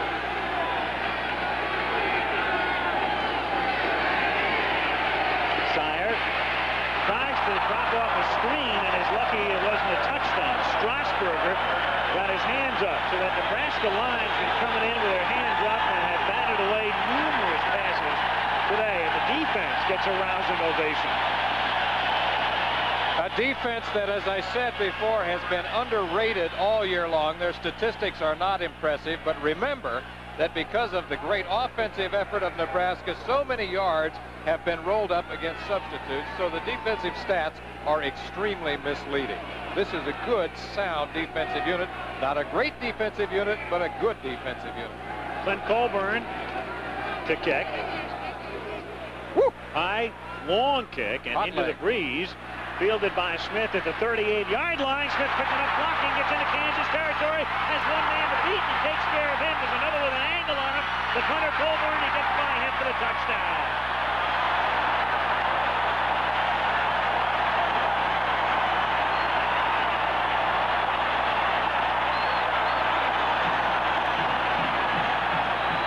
So we won't even see the offensive unit after a 63-yard run back for a touchdown by the reserve I-back Smith.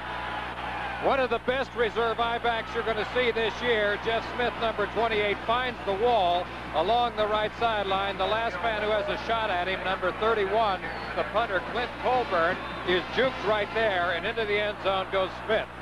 Extra point attempt is blocked. Hagerman's kick was low and was blocked, and we played 36 seconds in the third quarter. It is 47-0 Cornhuskers. So the Kansas Jayhawks will receive with 14:24 remaining in the third quarter. Nebraska's on top by a score of 47-0 as Scott Livingston gets set to kick off for the Cornhuskers. Mims downs it in the end zone. Kansas will take over the 20. We talked about the tragedy, the death of Frank Sire's father, who was murdered in his restaurant in August. It's been a very difficult year for the young man, and he reflected upon it yesterday at practice. Well, when it first happened, you know, football was the farthest from my mind. You know, it really was amazing how something like that can put things in perspective. But I started to settle down and just think about what my dad really wanted, and you know, it made good sense to me to keep working that much harder because I know he wanted this more than anything for anybody. And, you know, it's just a chance for me to go out and do the things that he wanted me to do. Tremendous performance turned in by that fella under very difficult circumstances. He, of course, was very close to his dad. And his father had moved from Southern California. We talked about Frank growing up in Huntington Beach, and what a great thrill it was for him this year to go back and not only to have Kansas defeat USC, but to do it in the LA Coliseum. His father, a one-time professional football player himself for the Denver Broncos. Second down and 6 at the 24-yard line. Sire rolling. flushed out of the pocket and looking for the first down. And takes a pretty good shot, but he gets it as he gets to the 31-yard line, and he's tackled there by Mike Knox, number 44. Sire, who had an amazing high school career at Edison High in Huntington Beach in Southern California, played with the Bell brothers, Kerwin Bell, Dino Bell. Between Sire and Bell in their senior years, the two of them had well over 3,000 yards, and it was a very well balanced offense because Kerwin was doing the running and Sire was doing the passing, and it was a very explosive offense. They won the CIF championship and the state championship. And there is Kerwin Bell in the backfield, and that is he with the ball, who takes it out to the 40-yard line, a pickup of about 9. Early in the third quarter at Lincoln. By the way, those of you obviously in this area know there are no permanent lights here, but our good friends from the Musco Lighting Company have come up from or over from Iowa with their portable lamps, and that's why it looks like we're in the middle of daytime. Sort of. Yeah, they really do a great job lighting up stadiums without the lights.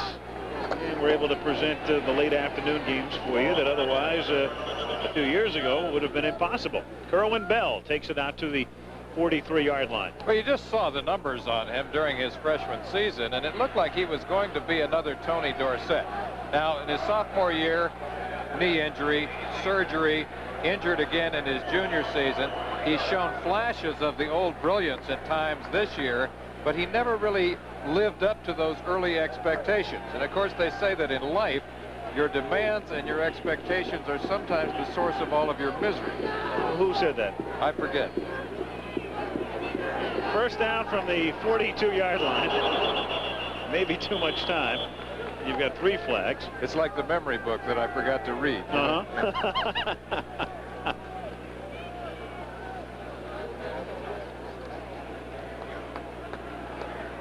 Got offside or encroachment against Nebraska. I think a good example of that would be the Dan Marino story. Remember the expectations that were pinned on him last season in his senior year at Pittsburgh? Then he comes into the NFL this year after a bad senior year with very low expectations, and look what's happened to him. That's right. It's been a great story. Talk of the town in Miami. Yep. That's true, because last year people expected Marino to contend for the Heisman and probably win it, and he didn't. They said it was a bad year, but it's all in a relative sense. And well, Miami was able to pick him. Fortunately for them, he didn't have the type of year in which he'd be gone by the time they got to that draft pick. Pass is a little high, and we've got a couple of penalty markers down for an interference call coming up. Richard Estelle, the intended receiver, and Dave Burke gave him a pop. And they'll call interference on Burke at about the 45-yard line.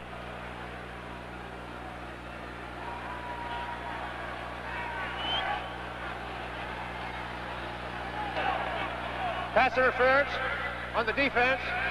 First down. Have a look here. Interference call on number 33, Dave Burke. Actually, no, it's on Mike McCashlin, the monster back right there. You see the premature contact. And it means a first down for the Jayhawks at the 45-yard line.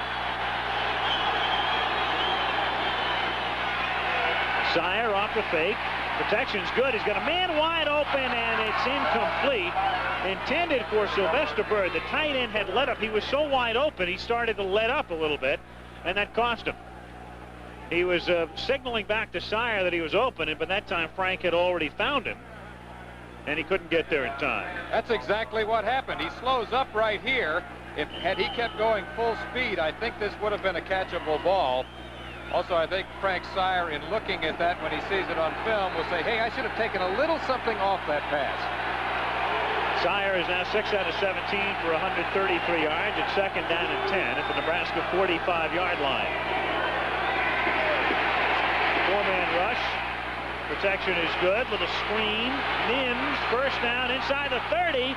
Tight ropes the sideline, but he's out of bounds at the 23-yard line. He stepped out at the 23. Great tightrope action along the sideline, but his foot had stepped out back here a ways.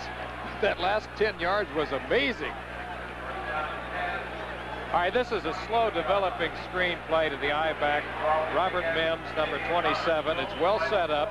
Now watch what he does right here along the sideline. I think this is a good example of the type of balance. You saw his right foot hit the chalk mark back there, but look at the last 10 yards before he ultimately goes out of bounds. He was really hugging that line. First down for Kansas at the Husker 24-yard line. And they try a draw play with Kerwin Bell, who gets inside the 20 to the 18-yard line. Bell injured in 81-82. He also had some problems academically, and he was out for a few games last year because of a suspension. Kansas has been under a lot of pressure. They've been the subject of well, I guess you would call it a basically ongoing investigation by the NCAA. That can be very upsetting. It can be.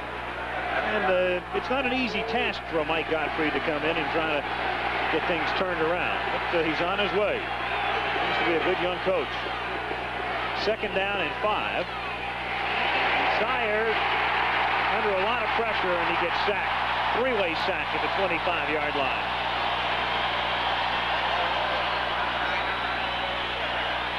Ken Sheed, among others, number 99, who is the third team nose guard right there. They are that deep. Nebraska suits up close to 100 players, and almost everybody gets in.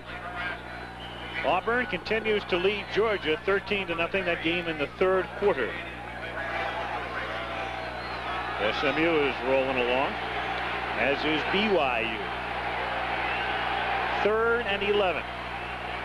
And they'll operate this time from the shotgun at the 24-yard line. Sire throwing and nearly intercepted. Pass was too high. Estelle was the intended receiver. And it will be 4th down. So we've got 10 minutes and 12 seconds remaining in the third quarter. Nebraska on top by a score of 47-0. For late tuners in, this one has gone very much as expected. A rout for Nebraska. A tremendous day for Mike Rozier, who in the first half alone carried the ball 26 times for 230 yards and scored 4 touchdowns. Meanwhile, here is Bruce Kohlmeyer to attempt a 42-yard field goal. He's one of the best in the country, but this one is no good. Wide to the right. So the Nebraska defense is still pitching a shutout. 10 minutes, 7 seconds remaining. Third quarter. Nebraska 47, Kansas nothing.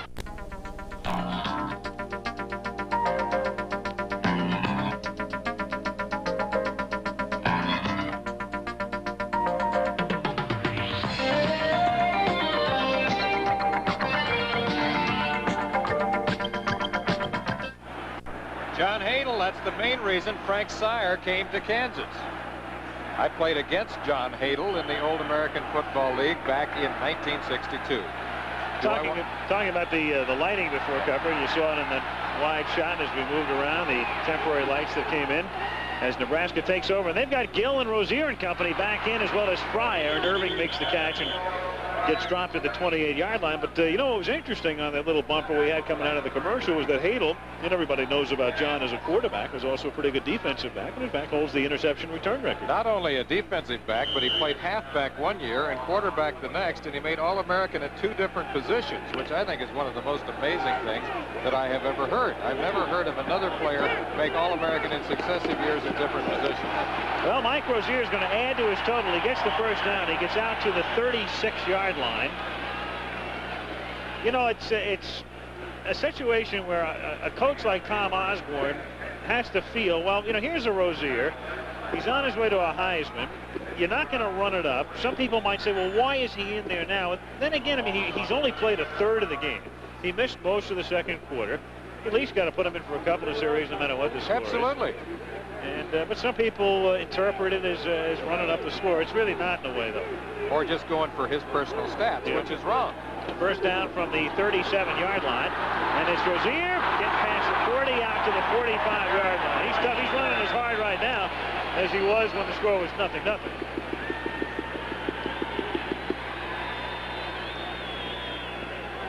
Willie Pless, the inside linebacker, number 60, and the wide tackle 6, overruns the play. Watch the little juke step by Rozier right there that fakes him out. You see the quickness and the acceleration, and you see why they compare him to both Billy Sims and Walter Payton, particularly Billy Sims. I see a lot of. On second down and 1, it's Turner Gill keeping. Nice option move and out of bounds after he picks up the first down. Slithering is Gill. You see why he is considered the best all-purpose quarterback in the Big 8 and why he's going to make all Big 8, possibly an All-American.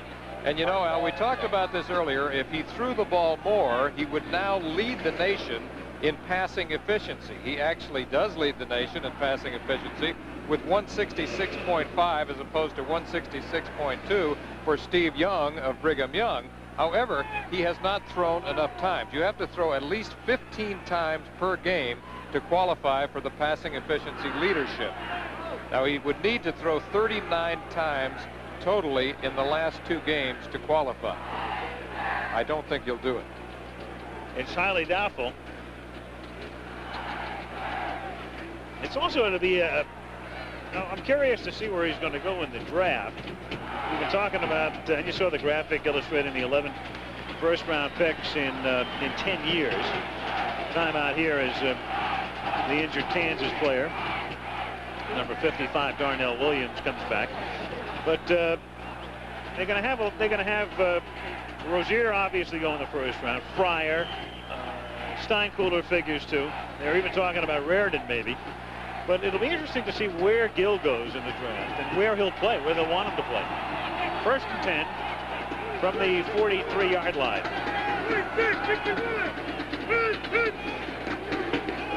Gill back to pass, throwing and overthrown, intended for Fryer and intercepted.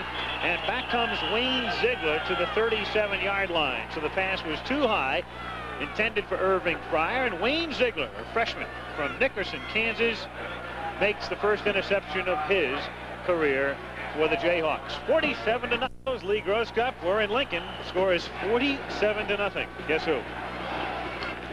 Multiple choice? Yep. Let's see. Oklahoma, Colorado, Nebraska. First down for Kansas from the 38-yard line. Frank Sire has gone all the way. He's protected well again. He's going for the bomb. He's looking for Mims, and it's nearly intercepted. Robert Mims, the intended receiver, he was double-teamed by Brett Clark and Dave Burke, each of whom has an interception already today.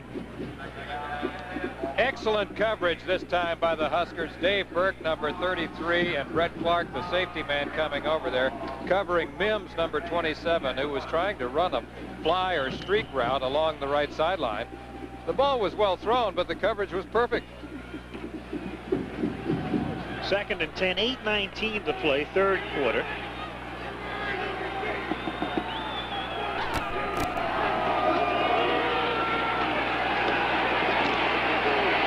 Sire gets dropped. It's a fumble. I believe it's a fumble. There was no indication that his arm was coming forward. And Kansas still has the football at the 33-yard line. Pressure was put on that time by Doug Herman, number 63. Sire, straight drop back. He's moving forward in the pocket. He pulls the ball back down. There comes number 63, Doug Herman. And it looks momentarily as if Kansas is going to lose the football, but it had already been whistled dead. Third and 15 with the ball at the 33-yard line. Sire, he's got Green wide open over the middle, hits him, and he takes it all the way to the Nebraska 40-yard line where Brett Clark made the stop. Darren Green that time had lined up well wide to the right, went in motion toward the middle, and then gets it wide open. Brett Clark, who we've talked about as the best athlete in the Nebraska secondary, shows you what he does as a safety man. He reads the coverage. Now he sees that he's got to come over and make an open field tackle. And that's really like giving a clinic in the open field. He went right through the numbers. Meanwhile, we have an injured Jayhawk here. I think that looks like Renwick Atkins, if I'm not mistaken. The tackle who was shaken up. Monday night, the Rams take on the Falcons. The Rams on top along with San Francisco and New Orleans in a tight battle in the NFC West. And Atlanta at 4-6, 2 games back. And what's interesting, we said this earlier, Al, is how it relates to this game today, is that Vince Ferragamo is the quarterback for the Los Angeles Rams. Steve Bartkowski, the quarterback for the Atlanta Falcons. Now, Bartkowski is the reason that Ferragamo left the University of California to come to the University of Nebraska. A little bit of irony as Gottfried comes off, and we talked about Mike at Murray State and Cincinnati and his record collectively right there. Reggie Smith, not Atkins, was the injured man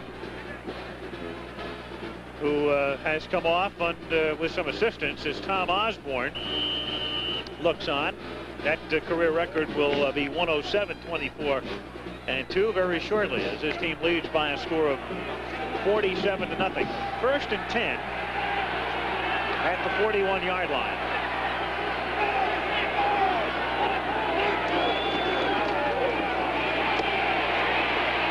Inside the 40, Robert Mims, who'd lined up in a slot to the left, gets a couple. Have a look at Knox here.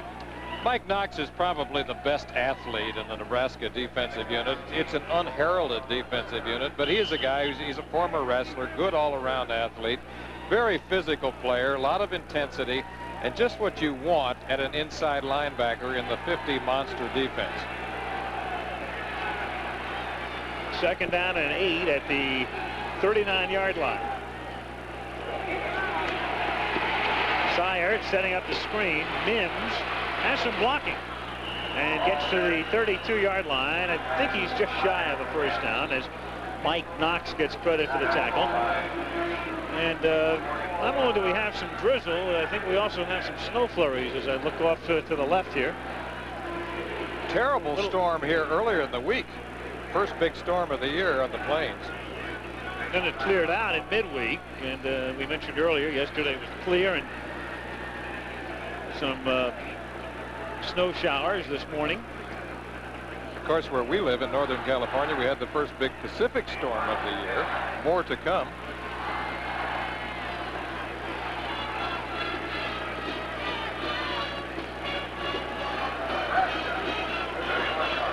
Well, there is Bobby Johnson.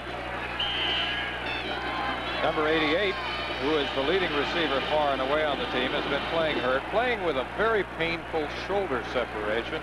They had him strapped up in the first half, and he made some catches, but obviously he will not return today. Yep. He's done for the day. He caught 2 passes in the first half.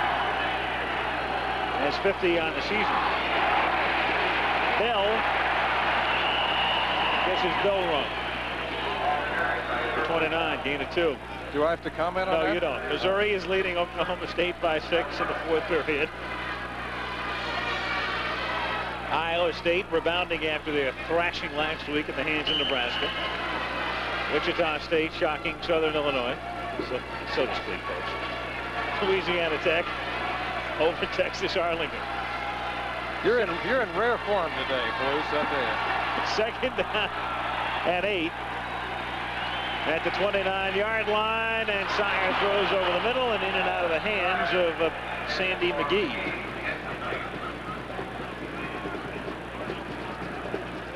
And it'll be 3rd down.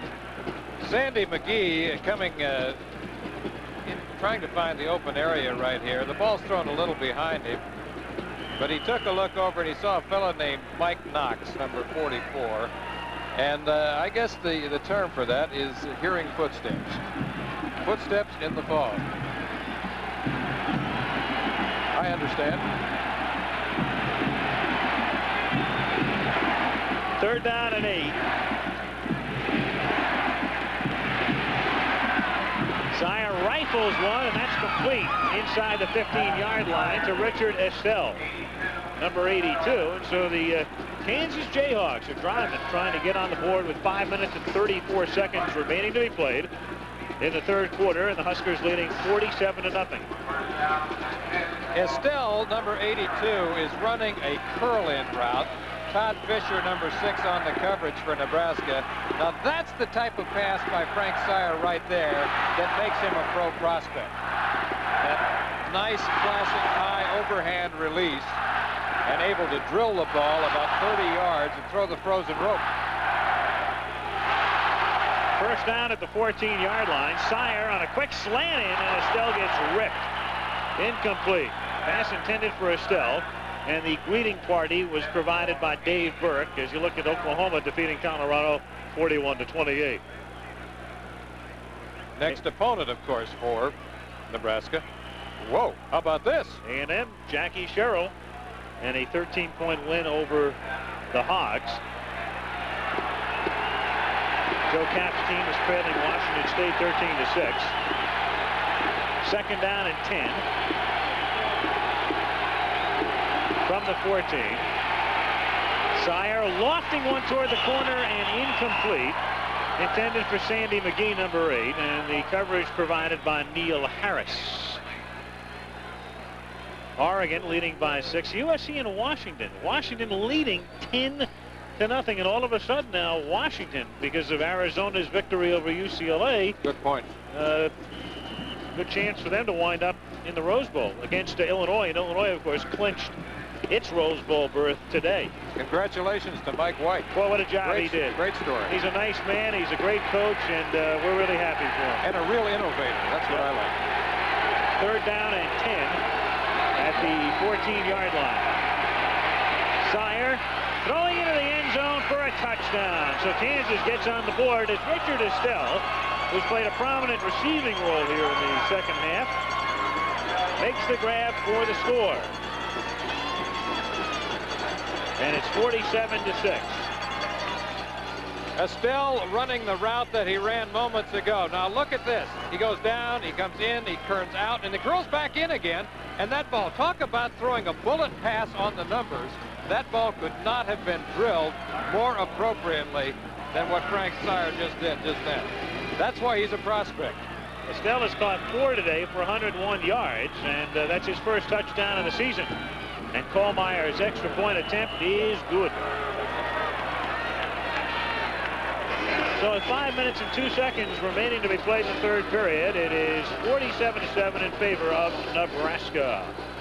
McGill at the helm. First and 10 from the 19-yard line.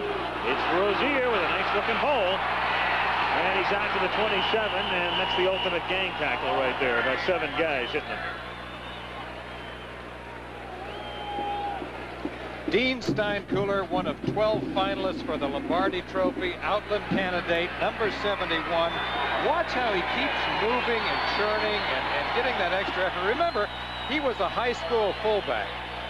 And there's never been a big man run quite this fast. What's amazing about him is that at 270 pounds, he has been timed in 4.6 in the 40-yard dash. Second down and a yard and a half, and it's Big Mike again to the 38-yard line.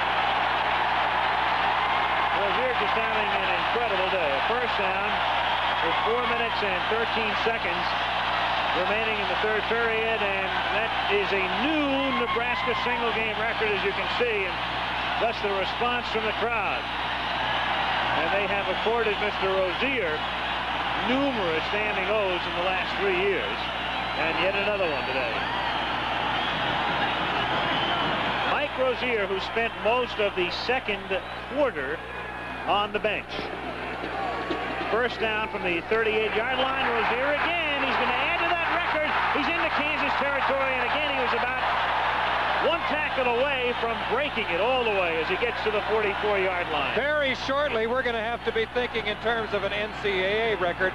Right off the top of my head, I think the number is 350 yards. Now, take a look at Rozier all the way. You see the quick start. You see the acceleration. Look at the juke step. Look at the inside-outside move. Watch the cutting ability, the strength, the agility. We've talked about the fact that he is such a complete football player.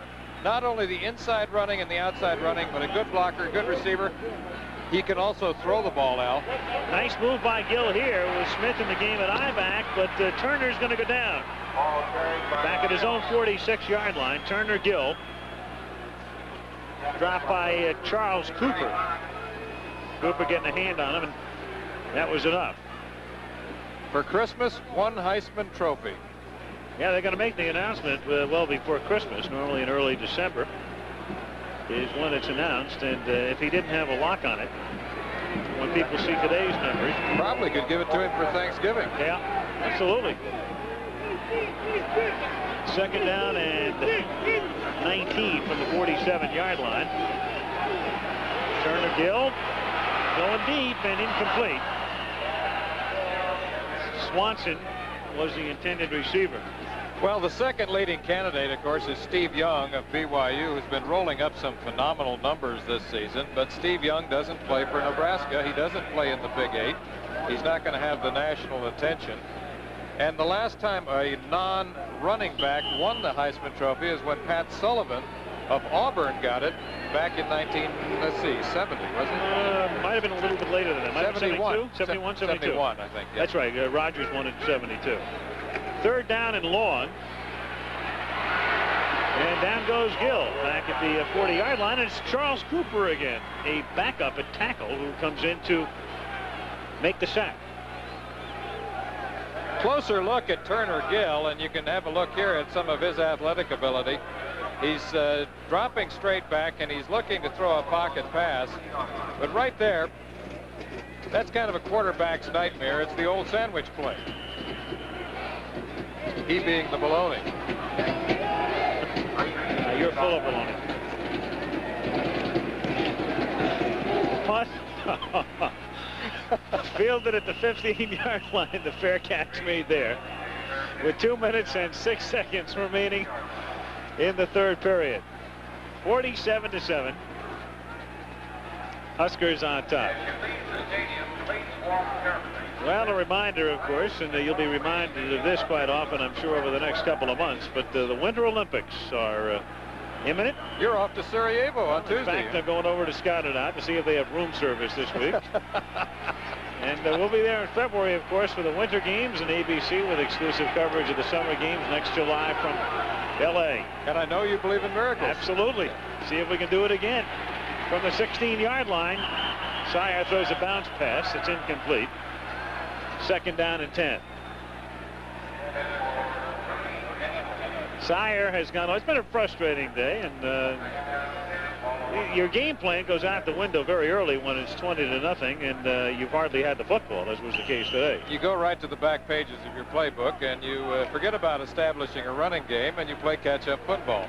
I got a great trivia question for you. What former Kansas player scored 100 points in a single game? I think it's amazing. I think it's great.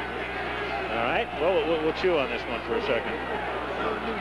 Second down and 10. We've got a draw play here. It's Kerwin Bell. Takes it out to the 22-yard line. What former Kansas player scored 100 points in a single game? He was a great player. He's a former Jayhawk. Yep. Here comes the answer, folks. The answer is Will Chamberlain.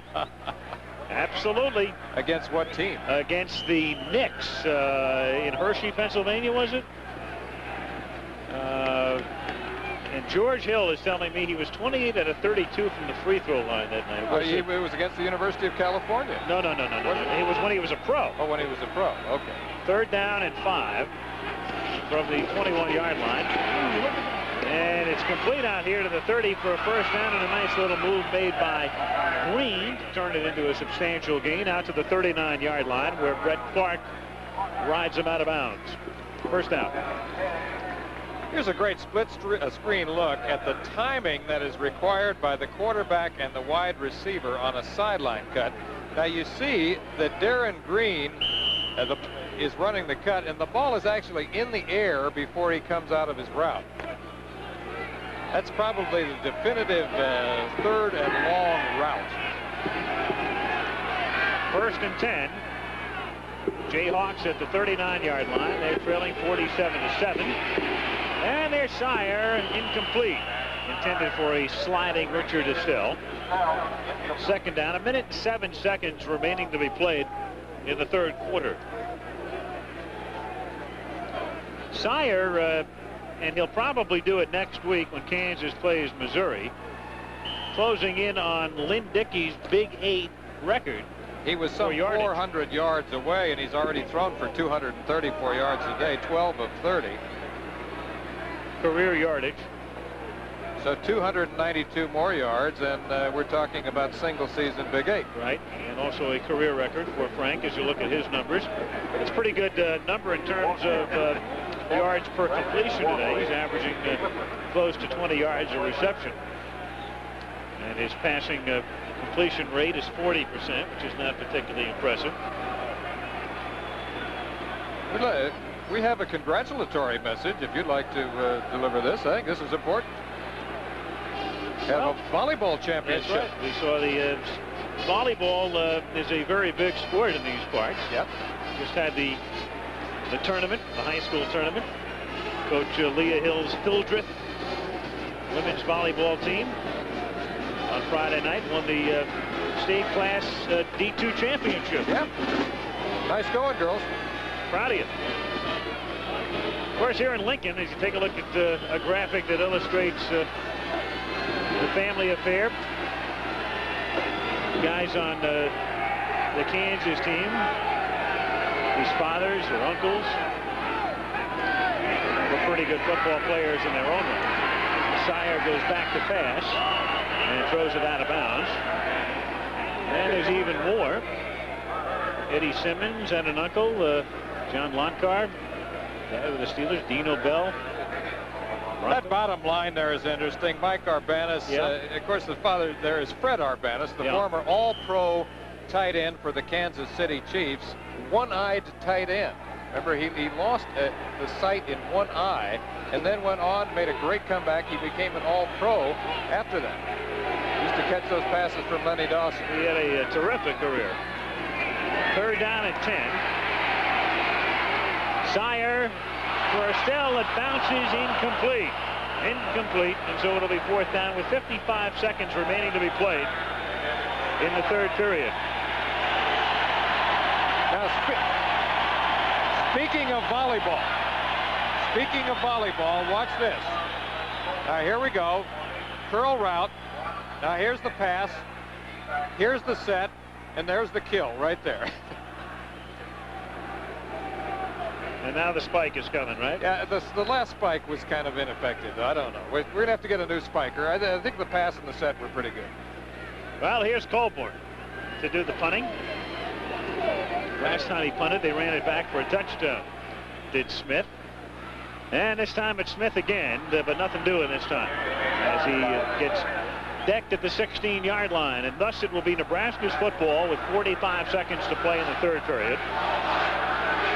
47-7, and again the chant goes out, we're number 1, and there is little doubt about that. Little doubt about that.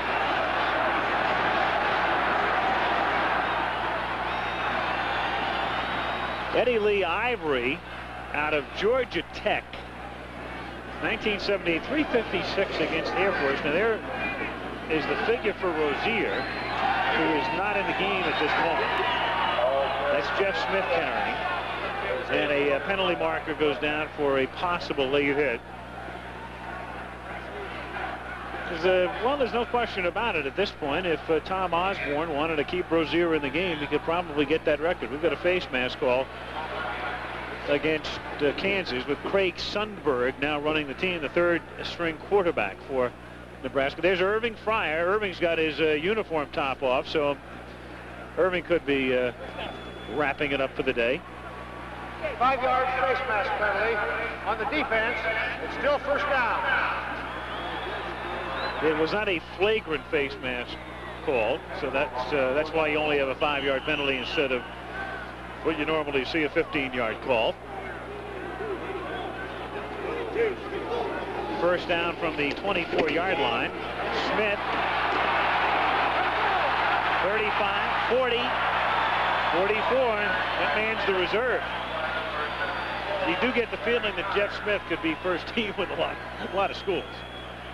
And he probably will be here next year as well, because Rozier will graduate. Craig Sundberg's mother, Linda, visited with us in the booth, and his father, David, is a former Cornhusker himself.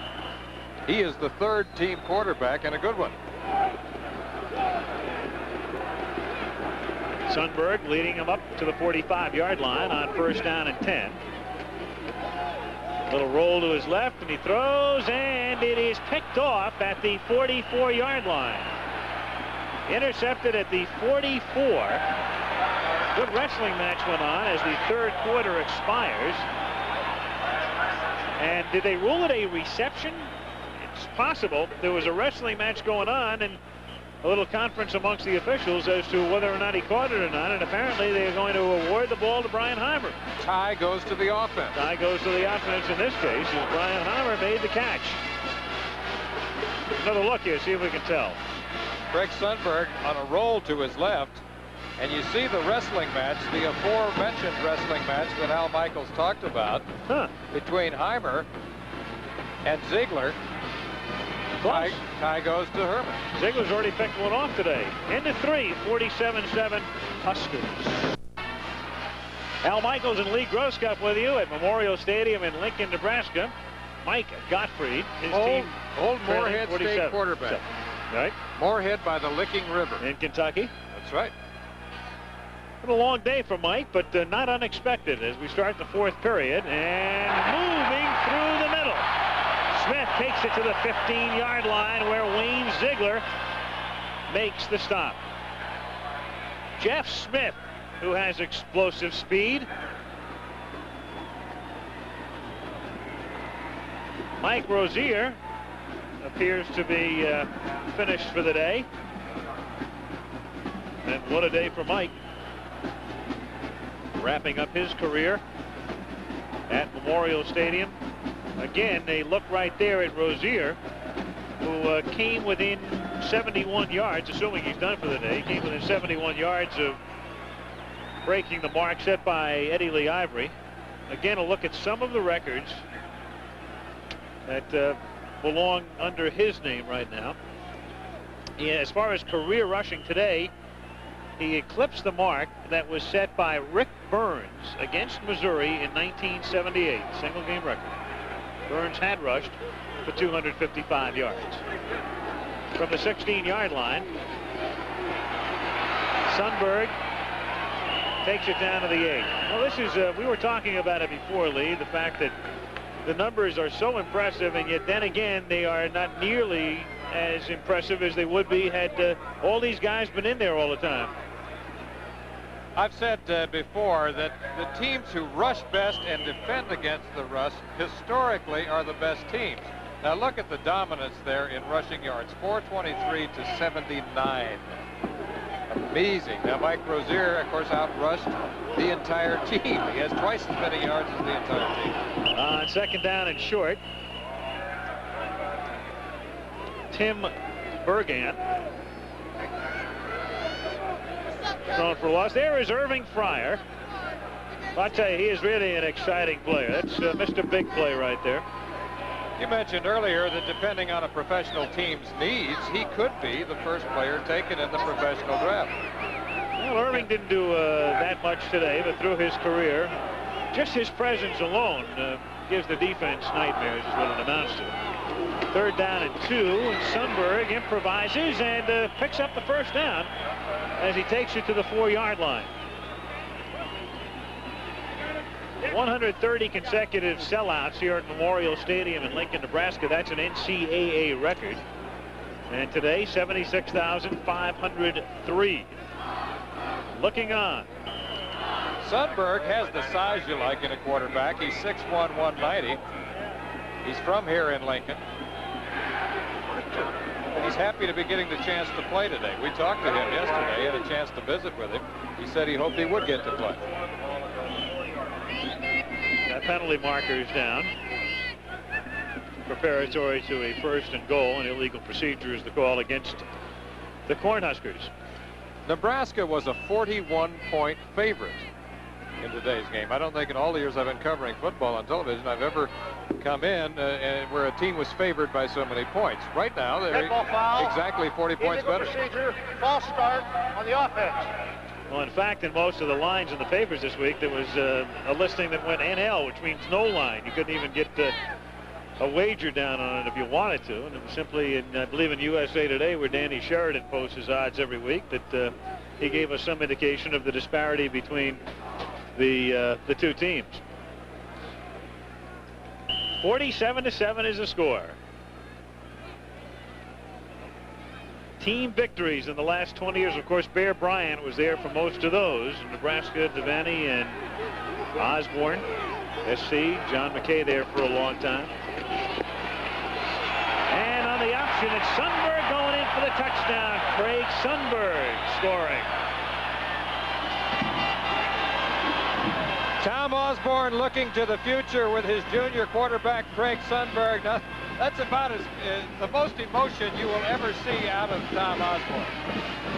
And watch what he does here as he executes the counter, or as we like to call it, the whirly-bird option. Fakes to the fullback, comes here. Now watch what he does. It's a quick read, and he sees daylight ahead, and he goes right for the end zone. Good north and south running by number 15, Craig Sundberg.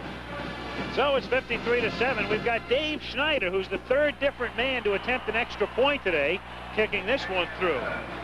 It could be an NCAA record for all we know. 3 different men have kicked extra points. 12:54 to go. 54-7 Huskers. As to what's happening there. 2 minutes left in that game. Here, 12 minutes and 54 seconds remaining in the game. 54-7 in favor of Nebraska. That's Mims back deep for Kansas. Dave Schneider will kick off for Nebraska. He is a sophomore who just booted that last extra point.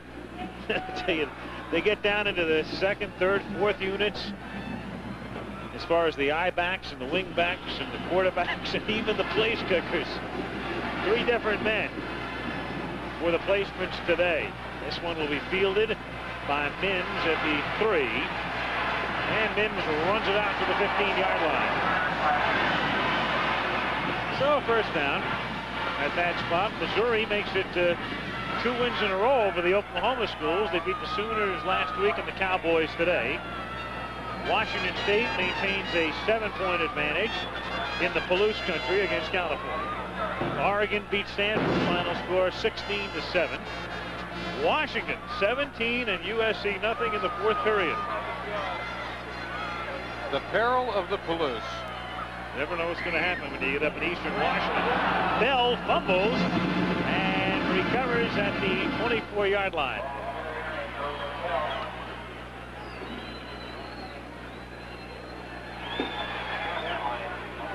(54-7). If you tuned in late, this one went very much as you might have anticipated. Nebraska scoring early and often. And it has been no contest. Turning point was the national anthem. Probably. Sung by a former Husker, Anthony Steele. Anthony Steele now with the Boston Breakers in the United States Football League. Not past the 25-yard line goes Bell. And he rings up a first down. That's 2.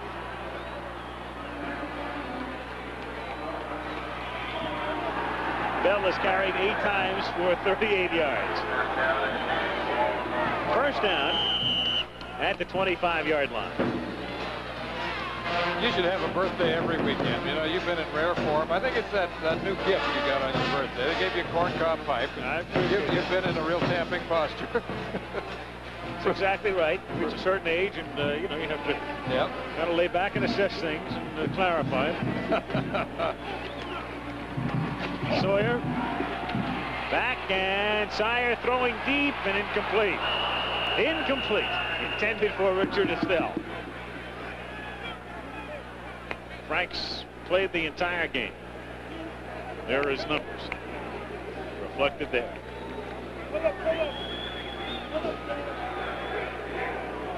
He has a chance in this game if he can reach the 292 mark to break the single season Big 8 record. Passing yardage in the season. Let's double check that. Are those the exact numbers that he needs for a Big 8 record? I believe that's the point to which he had to get. Second down and 10. Sire back to pass. And he sets up the screen for Kerwin Bell out past the 30, and Bell takes it to the 36-yard line, and that appears to be a first down. No, he needed 402 yards total. So if he doesn't do it this week, he will probably do it next week. That could be for the career, though. Let's check it out. He needs... We're triple checking. Career passing coming into today, he would have needed 401 to tie. Just as I was saying, he needs 402 total yards. Well, Horace, as I told you last week, you didn't major in math. Now you got to lay off these numbers. It's really important. Okay. 1st and 10 from the 36-yard line. Sweep to the left. Kerwin Bell. And he gets out to the 40-yard line where Ricky Green makes the tackle. Give me those exact numbers again. I want to just clarify this one more time. If he gets to the 296-yard mark, he will establish a single-season passing record, which is held by Lynn Dickey in 1969. Okay. And 402 gives him the career mark. Lynn Dickey also holding that, 68-7. That's what I was saying. No, it wasn't. Oh, I wasn't. But you get the idea now. All right. 2nd down and 6. Sire faking right and throwing left and incomplete. Incomplete. Intended for Kerwin Bell. Mike Rozier, 285 yards. There's Mike. Mike listed his favorite announcers yesterday in a story here. He liked John Facenda, number 1. You know, John, who does the NFL, or used to do the narration on those NFL He films? with the dramatic voice. That's exactly right. Vince Lombardi's Green Bay Packers came to town. Final score, Auburn wins it by a score of 13-7 over Georgia. 3rd down and 6 from the 40-yard line. Sire throwing to Bell. And he takes it out to the 44-yard line. So he is shy of the 1st down. It will be 4th down at about 2 with 10 minutes and 22 seconds remaining in the game. So there is an old high school battery. They both played together at Edison High School, Huntington Beach, California, and rolled up about 10 zillion yards together as they won both the CIF and state championships. Came here, at one time they had a total of 5 players from Edison High School. All looking for the beach. They were misinformed. Clint Colburn to punt for Kansas. They'll take the snap for the 30-yard line.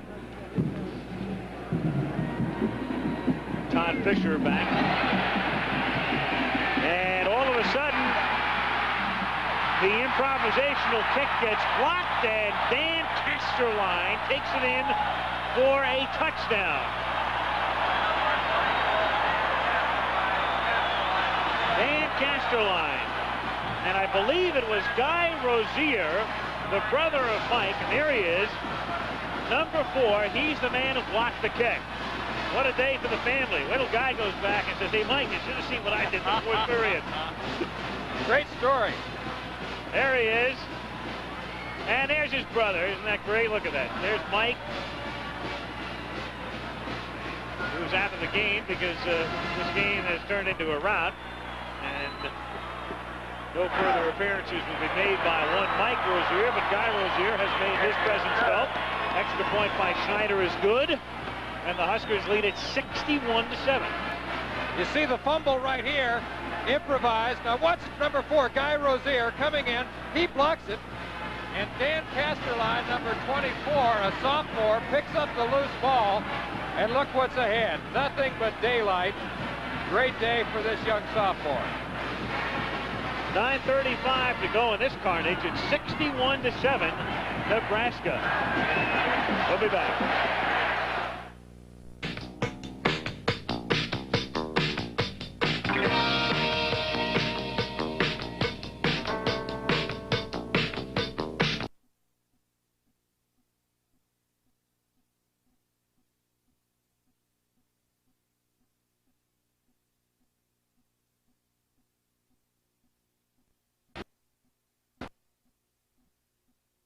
Has led the Fighting Illini to the Rose Bowl. Nebraska leading at 61-7, a strip check. Kerwin Bell falls on it at the 21-yard line. And it will be 1st and 10 for Kansas at that spot with 9 minutes and 31 seconds remaining in the game. Ferragamo, of course, has been controversial right along. Changed colleges, then changed professional teams. Went from the Rams to Canada and back to the Rams. Having a great season this year, aided, of course, by super rookie Eric Dickerson.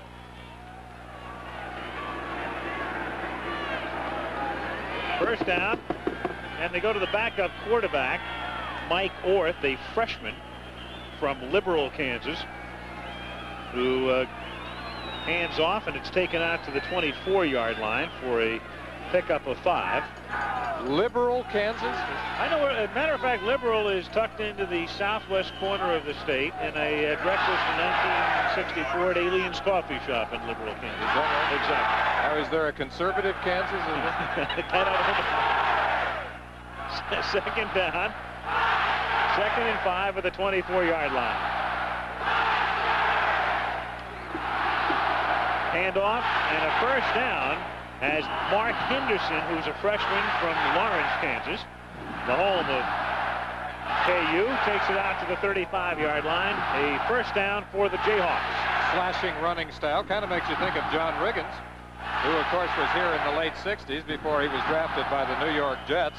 Ultimately wound up as the Super Bowl hero last year, running behind the Hogs of Washington.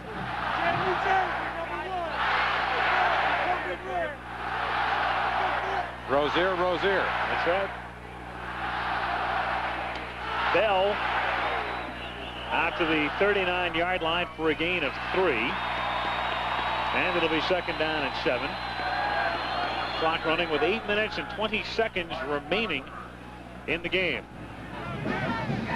Turner Gill ending his home career. These fellas will go to Norman to play Oklahoma in 2 weeks, and then it'll be on to the Orange Bowl in all likelihood for a matchup we would suppose against Miami if Miami defeats Florida State tonight. 2nd down and 7, and Kerwin Bell moves the ball out to the 43-yard line, and as this one winds down, again we'll roll these scores for you. Texas had to come from behind. Auburn held on to win that one. Illinois goes to the Rose Bowl. That's official. SMU, the team that gets less respect than any in the top 10, just keeps on rolling. Lance McElhaney continuing to be a great winning quarterback, as is Steve Young at BYU. Ohio State gives it to Northwestern, and Penn State in a seesaw game beats Notre Dame. 3rd down and 3.5. 4th, and it's dropped by Estelle, the man who has scored Kansas's only touchdown. It's 4th down. Pittsburgh routs Army. Syracuse over Boston College in a big upset there. Virginia rolls over Rutgers. That's surprising in light of the fact Clemson beats Maryland by so wide a margin. 25 points. I didn't think they'd beat them at all. No, I didn't either, yeah. After what we saw 2 weeks ago where Clemson upset North Carolina. Maryland upset them. Kohlmeyer, who normally punt, or he's the place kicker. Clint Colburn is the punter. He stands back at the 30-yard line to accept the snap. This time the snap is good, but his kick is a line drive, one hopper, that is fielded at the 14-yard line by Todd Fisher. He's dropped back at the 12. Cornhuskers have the ball. 7:06 to go in the game. 61-7, Nebraska. Well, Nebraska has this one well in hand. First unit guys have had the day off for about a half an hour right now. Saw Mike Rozier. Tremendous day for him. Right now, Nebraska has it. They go back to Nate Mason at quarterback on first down from the 14-yard line, and he gets ridden down by number 95, Joe Masaniai. He's from Hawaii, and I mean, I should know these names, Cupper, but it's been a while. Well, you told me you used to do 5 Samoans on a fast break in basketball. But you know, when you get out of practice. I mean, we had some early training with Manu Maliuna. Frank Manu Maliuna, the former San Jose State linebacker. Tuiasa Sopo. Right. Come on, let's go. Let's go. I'll work on it. Shape up. I'll work. 2nd down, 2nd and 13 from the 11-yard line. Mason, he's got some room. Takes it out to the 22-yard line. And it will be third down and around 2. Mason is 205 pounds, number 8 who you see there, the backup quarterback, one of 2 backup quarterbacks that we have seen today, Sundberg being the other. And in talking to some of the Cornhusker officials yesterday, they told us that Mason was indeed a good athlete. He said particularly he has been effective in practice sessions and in some of the scrimmages and running the option play. Not the passer, obviously, of a Turner Gillen. Third down and 2 from the 22-yard line. A little pitch back and a first down, maybe all the way. And out in front and on his way is Paul Miles on his first carry of the day. Now there's your third-string tailback. I think it's all the same guy. They just keep changing uniforms. I can't believe they're that deep. 78 yards for the third-team I-back, Paul Miles. Paul Miles on the same play that Rozier used so effectively earlier in the game. It's a variation of the power pitch, except that he cuts it up quickly. A big hole there, and all it is a foot race to the end zone after about the first 12 yards, and he ends up going 78 yards for a touchdown. Talk about depth at that I-back position. They have had, of course, a tradition of great I-backs through the years. That kick hit the goalpost, so the conversion is no good. 5:34 remaining. It is 67-7 in favor of the Cornhuskers. 67-7 in favor of the Cornhuskers. The Chevrolet MVPs selected by Lee Grosscup include Frank Shire of Kansas, who threw for 245 yards, and Mike Rozier, of course, wins the award for Nebraska as the kickoff goes into the end zone for a touchback. So in each man's name, a $1,000 scholarship award from Chevrolet to the General Scholarship Fund in the name of the player. Mike Rozier. Tremendous day for him today. Virginia over North Carolina. Boy, did Carolina fall apart at the end of the year. Yeah, how they faded. Remember when they were 7-0 a couple of weeks back? Sure. Florida wins. Gamecocks win 31-7. Fourth is the quarterback, Traublay, Kerwin Bell, out to the 25-yard line. Alabama winning. Iowa beats Michigan State. Iowa should wind up in a bowl game the way things look right now. Wisconsin in a high-scoring affair takes care of Purdue 42-38. Again, the Tigers beat Oklahoma State by a score of 16-10. How in the world did Oklahoma State ever hold these guys to a 4-point victory? It's a mystery after seeing Nebraska today. Second down and 6. And ATU on there too. And it's Mark Henderson, a freshman, out to the 28. We talked about it at halftime. The fact that Nebraska has rarely been even tested this season. They had a tussle against Oklahoma State, 14-7. There was the game against Missouri, which was, it's one of those games where, as the saying goes, it was closer than the score would indicate, but nevertheless, the final score was 34-13. So they won that one by 3 touchdowns. On third and short, they're not going to pick up the first down. They needed to get to the 30-yard line, and Henderson never gets there. So the Cornhuskers are going to get the ball back again, and if they can move it down and score, they're going to go over 70. And that's something that has happened twice already this season. In fact, Nebraska scored 84 points against Minnesota on the 17th of September, and then 72 points last week against Iowa State. They came into the game averaging 52.9 per game. So let's say it again. This is the most explosive offensive unit perhaps in the history of college football. Kohlmeyer, who is also the place kicker, does the punting here, and it's juggled but recovered by Nebraska by Shane Swanson at the 31-yard line. A look there, just look at the offensive numbers, and the one thing, of course, that sticks out as you look at it in a complete form there is that 14-10 win against Oklahoma State. The only time they have been truly tested this season. Every other game has been a rout. Major blowout. Major blowout. The UCLA game was interesting. 42-10, as I recall. It was very close at halftime. Well, UCLA led at the half. That's right. And then they went crazy. There it is, quarter by quarter this season, coming into the game today. And you can add 67 more points to that total of 529. So they are just shy. In fact, a touchdown away from 600 points for the season. Shaken up with Swanson. And among other things today, Nebraska has broken the NCAA scoring record as a team collectively, major college scoring record. First down from the 33-yard line. And a gain of a couple right here. Most points scored in a season. 1980, Brigham Young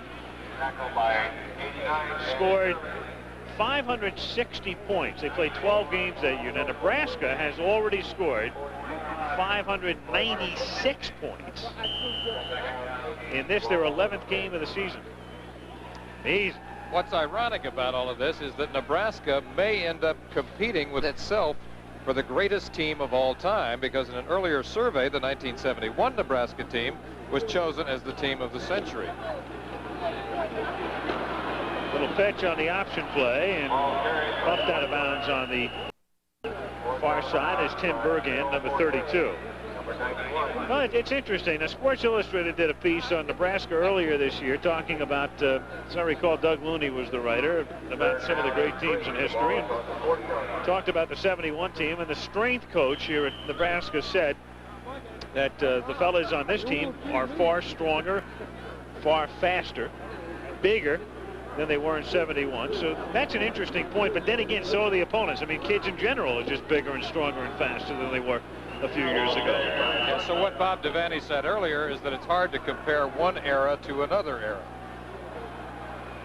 So it's a good thing. It's grist for the sports fans' mill to sit around and discuss things like that. Of course, there's no way you can come up with a conclusive answer.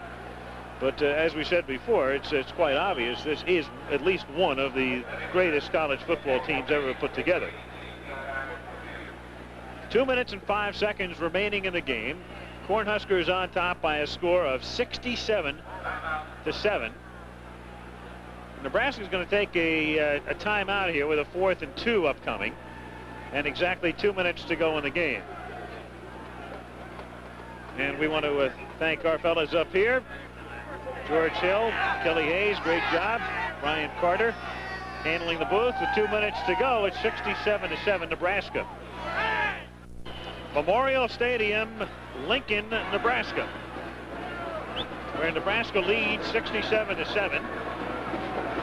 Scott Livingston to do the punting here, and a fair catch is called for and made at the 23-yard line by the Jayhawks, by Darren Green. So 1:53 to go in the game. This one well in hand, and will return to Memorial Stadium in just a moment. Nebraska on top, 67-7 with 1:53 to go in the game. Mike Orth is the quarterback after Frank Sire had gone most of the way, and drops it off over the middle and taken out to the 30-yard line by Richard Estelle. I want to tell you that the executive producer of ABC Sports is Roone Arledge, and coverage of today's game was produced by one Curtis Gowdy Jr., directed by Jim Jeanette. Our technical director was Les Weiss. Our associate director was John Bassoni. Unit manager Peter Grimm. Jack Wilkie, our technical manager, and Bill Monahan, who was a hoss and a half in his own right, the assistant to the producer. As Mims comes off here. Sophomore running back from Kansas City, Kansas. Sort of reflecting the type of day it's been for Kansas. Nobody really expected the Jayhawks to be in this one. This one has gone very much according to the way most people expected. 2nd down at 3. to try the draw play here, and it works for a first down. Kerwin Bell takes it out to the 36-yard line with 1 minute and 16 seconds to go in the game. One thing that has eluded Tom Osborne, despite the success that he has had, is a national championship. Now remember that Bob Devaney had back-to-back national championships before he stepped down, remained as the athletic director, and Tom Osborne moved up. The Huskers feel that they have been maybe unjustly deprived of a national championship over the last 2 years. Clemson took it away, then Penn State. So this might be the year. From the 36-yard line, Orth going deep, and Estelle is open at the 30-yard line, and this young fella is having quite a day as a receiver. Richard Estelle, a sophomore from Kansas City, Kansas. Kansas High School Player of the Year in 1981. He has scored their only touchdown of the game. Had 15 receptions on the year coming in, and 5 so far today. Beautiful pass along the sideline by the backup quarterback. And there it is, Estelle now, 5 catches for 144 yards. Well, Kansas had some problems getting the next playoff here, so as a consequence, they take a timeout. We mentioned that Nebraska has broken the NCAA record for points in a season. Actually, that number should be 596. 596 points. As we mentioned before, breaking the mark held by Brigham Young in 1980, and that was a team, Lee, that had Mark Wilson among us. No, Jim McMahon was the quarterback. That's right. Mark Wilson's senior year was 1979. Jim McMahon was a junior in 1980, and he, believe it or not, threw for over 4,000 yards that season. That is a record. In fact, he threw for about 4,500 yards. It's a record that I think will be around for a long time, because Jim McMahon is the only quarterback in college football history to throw for over 4,000 yards. He did it in his junior year, which was 1980. So a first down for Kansas at the 21-yard line. And it's thrown over the middle, complete, and down to the 5-yard line goes Sylvester Berg with 26 seconds remaining in the contest. And this one going over the allotted time slot. Some of your local stations will be presenting your local news to follow. So stick around as this one winds down. Ball at the 5-yard line. Kansas trying to move in for another touchdown on 1st and goal, and Orth is lobbing it toward the end zone for a touchdown. He hits Sandy McGee, number 8, for a TD. So it's been a long day for the Jayhawks, but at least some solace at the end here. Mike Orth has really stepped in here and done the job. Sandy McGee running a fade route, which means that he goes straight up and fades to the outside. And that is kind of the consummate touch and timing route, as Orth just simply threw it with a soft looping trajectory. It is thrown to a spot, 3-step drop, and it was a beauty. Nice job by this young freshman. Now Kohlmeyer to attempt the extra point.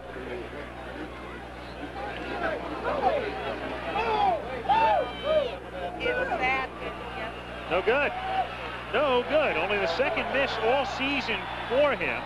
And interestingly, last week, the only other miss came from 55 yards out. He had to attempt an extra point from that distance because of 3 successive penalties. 67-13 is our score with 20 seconds to go in the game. He comes in at a little more acute angle than most soccer-style kickers. That time he was off, but he has been extremely accurate and has set a Big 8 season record for field goals. 21. He's going to kick off here.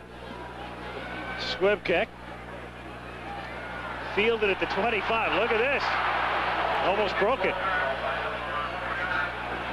Taken out to the 44-yard line. Hey, there's a smile. There's a smile from Tom Osborne. That's major emotion for Tom. Yeah. I think he's just grimacing. Osborne is a low-key coach. Not Rozier, though. He's not low-key at all. We're out here yesterday at practice. These guys are not only fine football players, Fryer and Gill and Rozier, but a lot of fun to be around. Good people. We wish them luck. is they're going to have some great pro careers. There's no question about that. And they can look back upon this season as one in which they might very well win a national championship. I just can't see anybody beat this team. Not win a Heisman Trophy based on one season's performance anymore.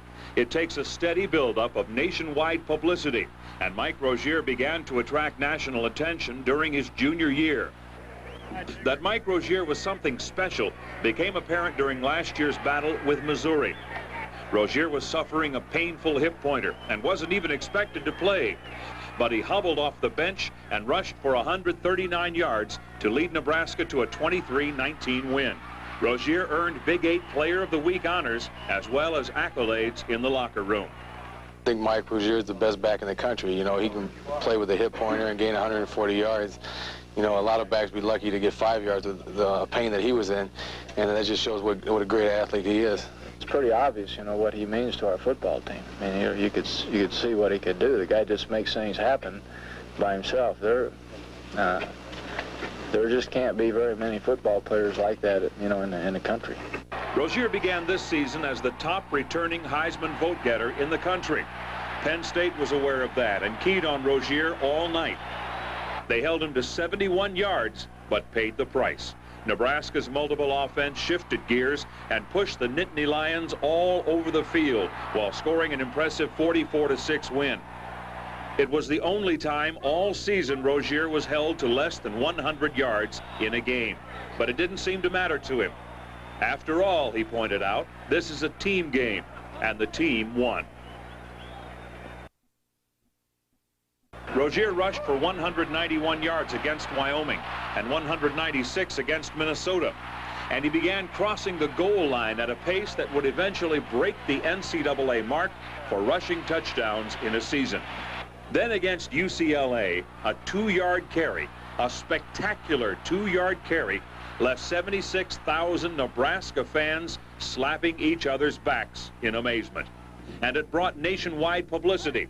The play had more reruns than Johnny Carson's Tonight Show, and sports writers and broadcasters around the country got to see it over and over. And in Lincoln, his teammates began referring to him as Michael Heisman. Obviously, it takes more than one great run to convince the Heisman voters, and Rozier finished the season even stronger than he started it. At Missouri, before a national television audience, Rozier rushed for 159 yards, including this breakaway touchdown. It became more and more apparent that Rozier was the favorite to win the Heisman. Then he strung together 4 straight 200-yard games to finish out the season. 227 here against Kansas State, 212 against Iowa State, 285 against Kansas, and 205 against Oklahoma.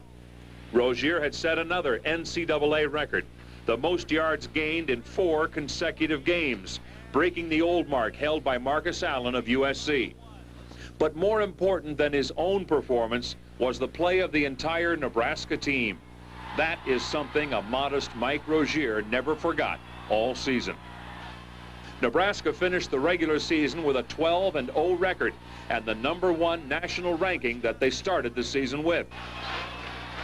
It didn't hurt Rozier's Heisman chances that the Oklahoma game was on national television, where many of the writers and broadcasters in other parts of the country got one final look, if there were any doubters by now. It was Nebraska assistant coach Frank Solich who recruited Mike Rozier out of Woodrow Wilson High School in Camden, New Jersey. But he hadn't originally gone to Camden to recruit Rozier. I was recruiting in South Jersey at the time, was looking at a tight end that was playing for Pennsauken High School, which is really right next to Camden. And one of the films that I was watching of the tight end happened to be against Mike's team, which is Woodrow Wilson High School in Camden. And of course, Mike was doing some very fine things right at that time. You know, he was running up and down the field, and of course, everybody knows what he's done since then. It was fitting that Solich was on hand to meet Mike Rozier at New York's LaGuardia Airport Saturday as he arrived for the Heisman presentation. Also there to greet him were representatives of the Downtown Athletic Club in New York, the sponsors of the annual Heisman Award. Rozier and the two other finalists, Steve Young of Brigham Young University and Doug Flutie of Boston College, were flown to New York for the presentation. As he headed for a waiting limousine ride to Manhattan for a live network interview prior to the Heisman announcement, Rozier admitted he was growing a bit weary of all the attention he's received in recent days. The finalists gathered at the Downtown Athletic Club Saturday night for a nationally televised announcement. Rozier's parents decided at the last minute to drive the 100 miles to New York to be at their son's side when the announcement was made. After an hour-long build-up, the announcement that Rozier was the 49th Heisman Award winner was a bit anticlimactic.